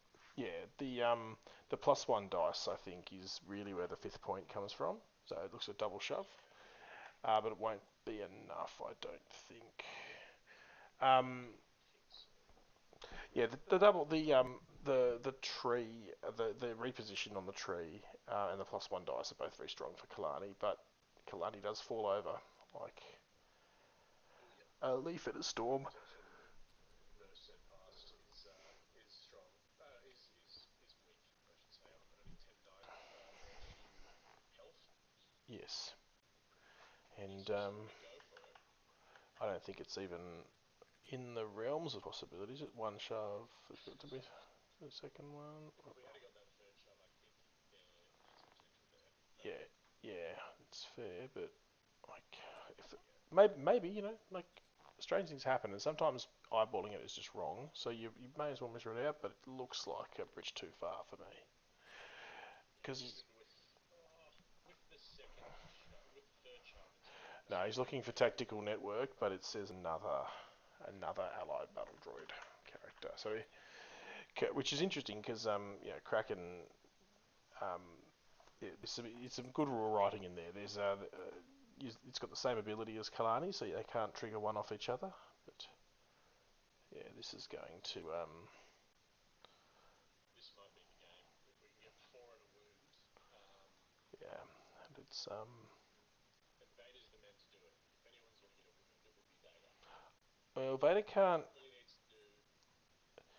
It's interesting. This is actually a situation where Vader is better off by not moving. He would heal for one, Vader's Fury for the extra 2 bit damage, and then cut um, for another, and then cut for another one. But I don't think he can do that. But with yeah, Mother's actually probably a better option, I think, Yeah, so I guess Mother can just because she'll get the point. from range. Yeah, and she'll get the point just by default. Just stand in there, yeah. Yeah, 3 wounded So people up on the gantry. how much? How much? She needs to do 6 damage to the old Grievous, and she is pinned though, which is worth noting. Um, Whereas Vader, I mean, he could have Vader's Fury over there, focused. No, he couldn't have focused. He would have had to Vader's Fury move. Couldn't cut himself, and he would have had to. He only would have needed to get 2 successes, and then he moves and gets the point. So I feel like a Vader play there might have been good. Yeah, actually, well, 2 successes, would that do enough? 2 successes So with Vader's plus Fury, 2. Yeah, that would have been 6. It wouldn't get the dash. fighting expertise on his other side there. Yeah, that could have been a cheeky play actually. The 7 dice throw is not terrible. It's not no chance of doing it. So Yeah. So it looks like we are. Oh, here's the other way to do it. We go with Savage. Sorry, we go with Talon and the unwritten brute Savage, who will take the point. And now Talzin just puts all of her time and energy into getting a wound on a character. but there's not a lot of options, right? Yeah. Grievous and Kalani are much of a muchness. So Grievous and Kraken are much of a muchness, but Kraken has the protection. Oh, not at the moment, not in the point. So they're basically the same in almost every stretch of the word. But look, good on him. He'll. Just for those watching, the reason that Savage can get up on the roof is purely just that there's an ingress point at the back here. So yeah, We're looking at it from my perspective. We're looking at it from my aim. But so that Magna Guard, isn't that Magna Guard wounded? no. Oh, sorry. It is. Yes, it is. So why is Mother? It's not crushing. Yeah. We are pinned on Talzin, so we'd have to do like a take cover and hope that that's in range, and that would get us the point for the momentum. Yeah. So 3 and 3 from Mother. And the 3 expertise will get her another 3, including a crit. So the Magna Guard will get 3. So that's 6 successes. Oh, It's 3 successes net. Sorry. 3 successes. Okay. Yeah. But just chucking it off the point. So you're not going to be able to do too many sneaky stuff. Oh, maybe Mother is now going to pick up a heal from the damage. Yep. No, she can't. She can't deal the damage because they've already got full damage. Yep. Okay. So I don't know what the plan is. There's a heal on the tree. No heal on the tree. Genuinely a bit unsure of that one. Possibly just setting up for next turn. They score the 4 points. It's going to be real hard to come back. It's just prolong the suffering. We're spending a force for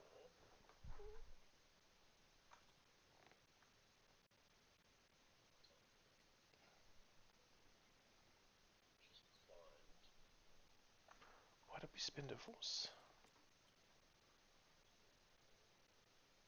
Possibly just a correction.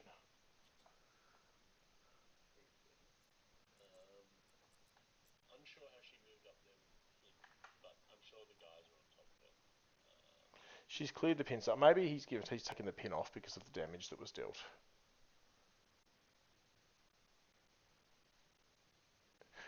What he's done, I think this is right, is he's paid 1 force for the life drain because it's a reactive, but I think they can't suffer damage because they've already taken full damage being injured. I think that might be, or wounded, I think that might have been a little bit of an error.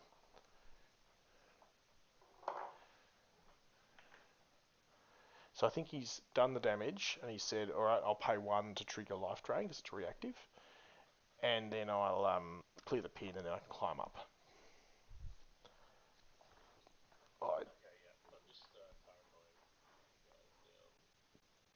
But I'd have to check the rulebook there. I think we had this discussion in our chat about Maul the other day about saying, can you take extra damage once you've, reached full, so that you can get extra dice with Maul's Powered by Rage or whatever it's called, where he gets extra dice for being hurt. And the answer was no. When you've taken your full measure, you get a wounded token, and that's it. You don't take any more damage from that point on. So there might be something in the wording here. Yeah, I'm just asking about the target. Maybe the tokens aren't Oh, labeled correctly. they're moving her back, Yes, so yeah, just spotted it. Yeah. yeah. So Okay. Well, look, it didn't change anything, so I it's totally fine. I do not think this will change much in the game. It's not going to change the score. She still will lose the pin with her second action if she wants to, which I suspect Morgs will do. So this is some of the really intricate plays that can, oh sorry, intricate scenarios that can arise with all these overlapping abilities. It can get a little confusing sometimes. Well, I don't want to say confusing as though everyone's getting confused, but it can be a little like you've just played two or so hours of game. Remembering those triggers and exactly the parameters that need to be met to trigger them can be a little cumbersome. But um, once you get used to it, it is really quite good. I think. Offshore, there's an old saying which is that you know, setting a house on fire and then throwing rocks at the firefighters. We're sitting here from the outside, looking in, and it's real easy for us to make these comments, but their heads in the game. And it's entirely normal for people to make these sorts of mistakes with very minor or detailed rules interactions. But the thing is, when you go back and you just work through the activation chart of what happens in what order, 99% of rules queries or things like that just tend to resolve themselves quite naturally. Yeah, no, 100%. They're actually very well written rule sets. There's only a few little sort of gaps that people do struggle with, but most of it is really, really well written. This has still been a great game, I think. Some really good examples of Struggle One. Um, um, so who won Struggle One? Struggle One was by Kildare, Kildare. yeah, it was. Second and third play from Morgan there, and some really interesting comebacks as well. And interesting, so Kildare was player 1 as well. So that answered that question from early on. Can you win the game or win the first struggle if you're player 1? Well, he certainly did, and he won it at an absolute rate of knots as well. Yeah, 100%. 100%. So, just I guess one thing that we might want to ask is whether or not we want to ask some questions to the players post game. Is that something you'd like to do, or let them go? Look, if they're happy to chat, it'll be nice to hear them. I don't necessarily think asked questions, but maybe even just allowing them to talk it out, chat to each other about how things went. Could be really useful. Yeah, And definitely. just be a part of their debrief and hear, because I know sometimes it can be a bit confronting when, like I said, we've picked up a few things that we might have done differently from here, and it can be a bit confronting, especially for a newer player, to sort of be slammed like everyone's judging them. Just maybe listen and see how they feel they went and see where their plans unfolded. And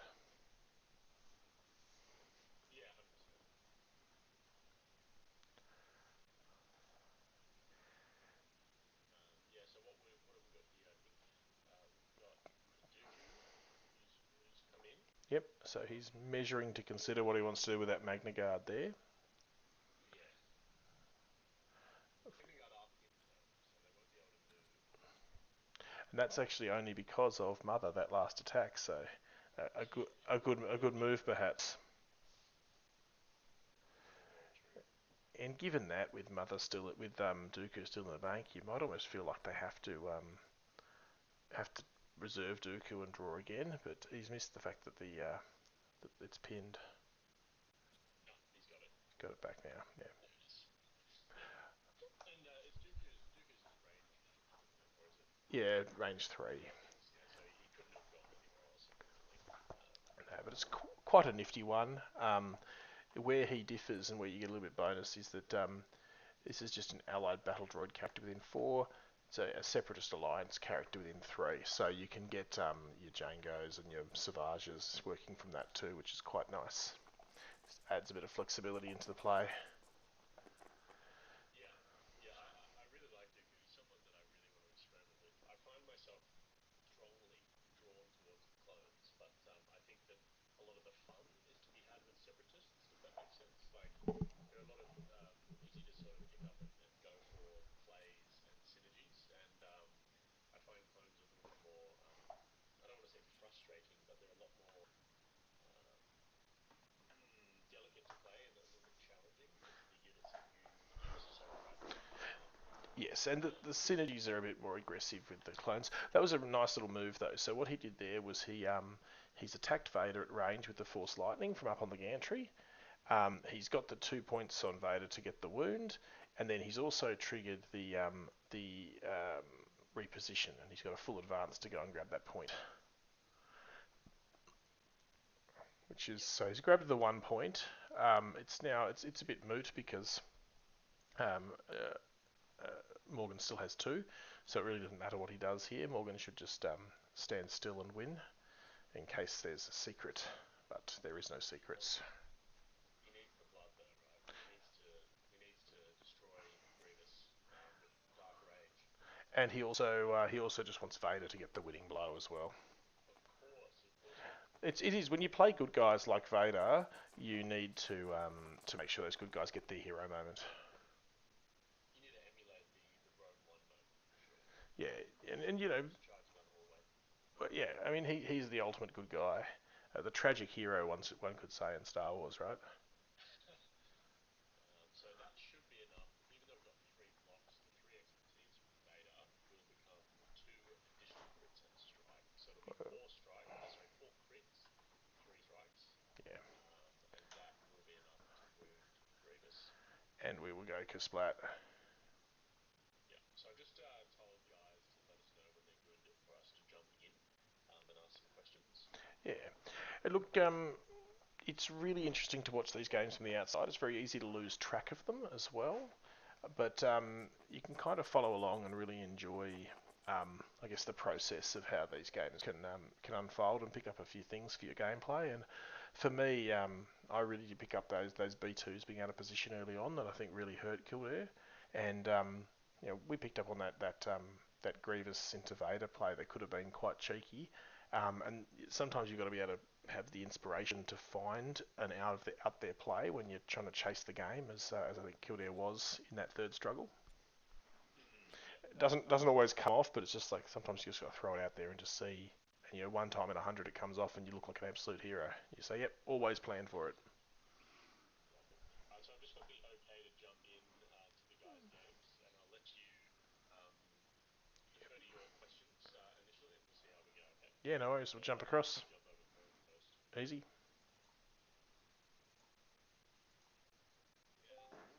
again, constant failure there. X. Hey guys, how you going? Yeah, good. Where did, thank. Me, Thomas. Nice to meet you. Hey, pleased to meet you, Thomas.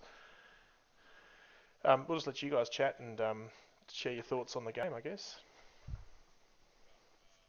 I already saying I like to play a lot of separatist controls, and after a while it's getting almost crapload of models, while working,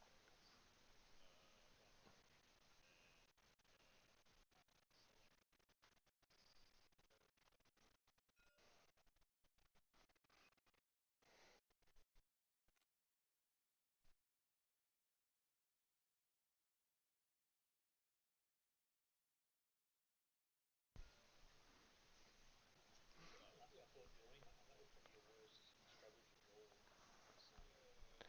That's what we had pegged. We thought that was the one that you didn't want to see. because if you had a pulled commandeer a new ride, then you had Dooku down on the point. You had someone up the back as well. I guess mainly really that was the bad, as Morgan said, that was quite an uncomfortable one. But also, great deployment spread, or spread of characters on the field from Morgan in planning for struggle three. Yeah,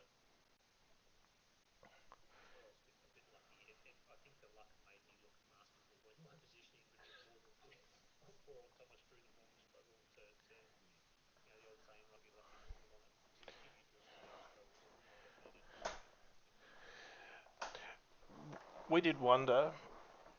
We did wonder, Morgs, whether you had sort of congregated on that second point with the idea of spreading from it, or whether it was just that's where the fight was and you ended up choosing violence on that centre point. Late struggle two, there was a big congregation of characters around there, and I was wondering if that was sort of group and then spread as soon as you knew what the draw was, or if that was just because you were fighting there.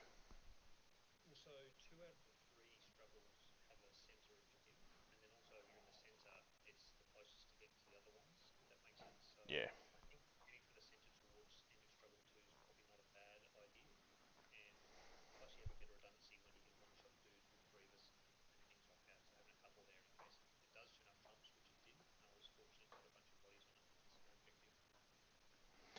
And Thomas, you came out of the blocks real hard. Was that just natural droid stuff, or was there a real attempt to push struggle one super hard?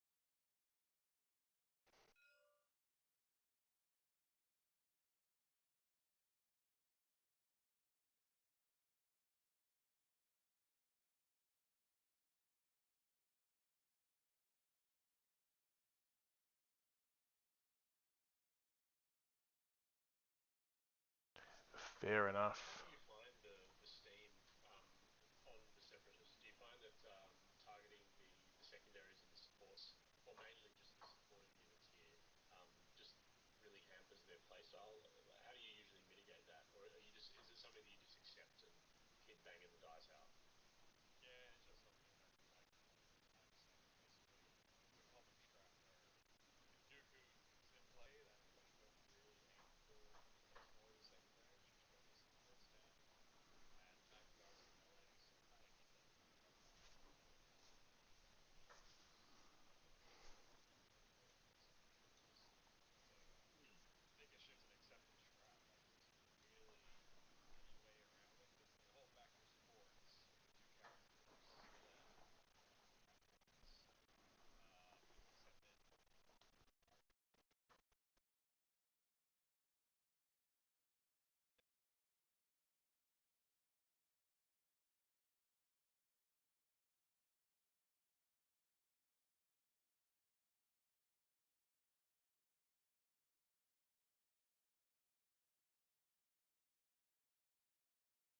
No, good. Thank you for those insights. Absolutely.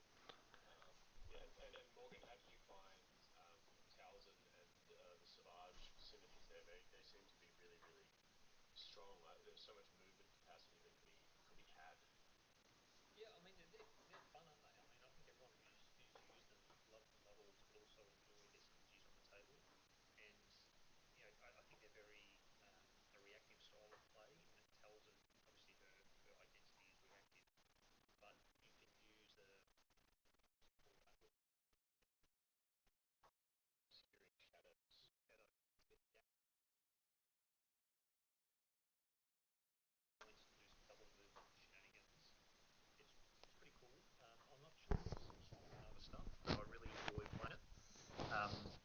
thought Thomas did well actually not to do a bunch of wounds, and Mother Talzin actually only triggered her identity twice, and of those times, I think both of them were, I think they were irrelevant actually.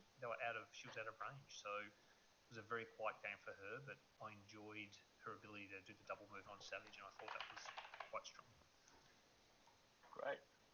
Yeah, well, thanks so much for letting us stream, guys. It was really fun. Theo, did you have anything else to ask or add? Yeah, look, I think it's it's really courageous of you guys to be willing to come up on stream. I've I've just at the absolute last point I've just discovered how to get people's voices working better on the stream. I've just finally figured it out, so I'm feeling really dirty on that. Thomas, I know one of the first people to sort of come out there and really have a crack. But do you mind if I just ask you? You mentioned chucking those B2s up on the centre line and sort of saying it's part of the game, and it's we can't really do much about that. Which I agree, you've got to throw them out there. But one thing, if I want to be heaps critical, and I'm very kind in saying I wasn't the one playing the game, so it's real easy to throw stones from the sideline. But I was interested by the fact that you pushed up to the centre with that first Grievous activation. I wondered if it might have been a bit more, I guess, cautious to perhaps push what would have been your right flank with a double move on the B2s up there. I think with the centre ones, that was probably what I thought was an interesting query. Yeah, no, that's fair enough. The way I was thinking it was at the very start, I was going centralized with Grievous and the B2s. And the reason why I was kind of doing that, which clearly didn't work in my favor, was hoping to get some more Grievous activations and having the B2s in range of Grievous so that they could do something basically. Yeah, If Grievous fails to, if they fail to kill the target, if he fails to kill the target, or at least push the target off, if they are wounded, then you still activate it so that you could get B2s to shoot into the wounded enemy, and then they could kind of shove them off so that even when they do become active again, they may not be contesting the objectives. So that was kind of the plan I was going with, and I was kind of accepting that they would go down relatively early, but at least even if they're down, they could get some attacks in and maybe mess around with some positioning. It's a But really anyway, positive thing from the game that you can get some abilities and stuff out of units even when they're wounded. It makes it feel a bit less bad as well. I did think of one little play that we would have sort of speculated, thinking, I hope he sees it, I hope he sees it. But there was a move there. We had a Shatterpoint, I think, with Grievous, and we thought to myself, you might try to leapfrog over the centre scrum, do an attack back into the Magna Guards, and try to be in range of Vader as well. So Vader, where he was, we thought maybe you'd try to get the trained in your Jedi arts to wound Vader with 2 health. Did you see it and disregard it? Just think it was out of range, or did you not see it? We just wondered if we couldn't see if it was in range to do it or not. Just might have been cheeky. Okay, so I'm trying to think. So like, if Grievous dashed basically because he's engaged Dash towards and Scuttle, yeah. Dash, and then Scuttle. I could get Scuttle as well, but that'd still be a dash because of he'd still be engaged. So it was 2 dashes. I was thinking just to try to see. I just didn't know. We didn't measure it because we don't have control of the widgets, and you couldn't quite tell from eyeballing whether it was even in range. We just wondered if it crossed your mind because we thought the 2 force would have helped you. It very briefly crossed my mind, but even then, if Grievous attacked Vader, the Magma Guard, he could pull himself in, but he's wounded and he won't get an attack. It's either a dash or an attack, and he wasn't engaged. We thought the attack on the Magna Guards, but then I have been trained in your Jedi arts, so you could then just do, if you happened to be within the 2 of Vader, you could just do a free 2 damage to him, wound him, get yourself a double heal and a double and refresh some force. And that was at the very start of the struggle. So if he had then, I guess he could have hit you back, but the idea would be you wound him, he doesn't claim that far top point, and it might have just saved it a little bit longer for you, made Morgan do some work in getting it. Yeah, fair enough. I don't think a bit of a Hail Mary sort of play. We don't even know if it was in range, but we just wondered if you'd crossed your mind. No, not that early on, I don't think.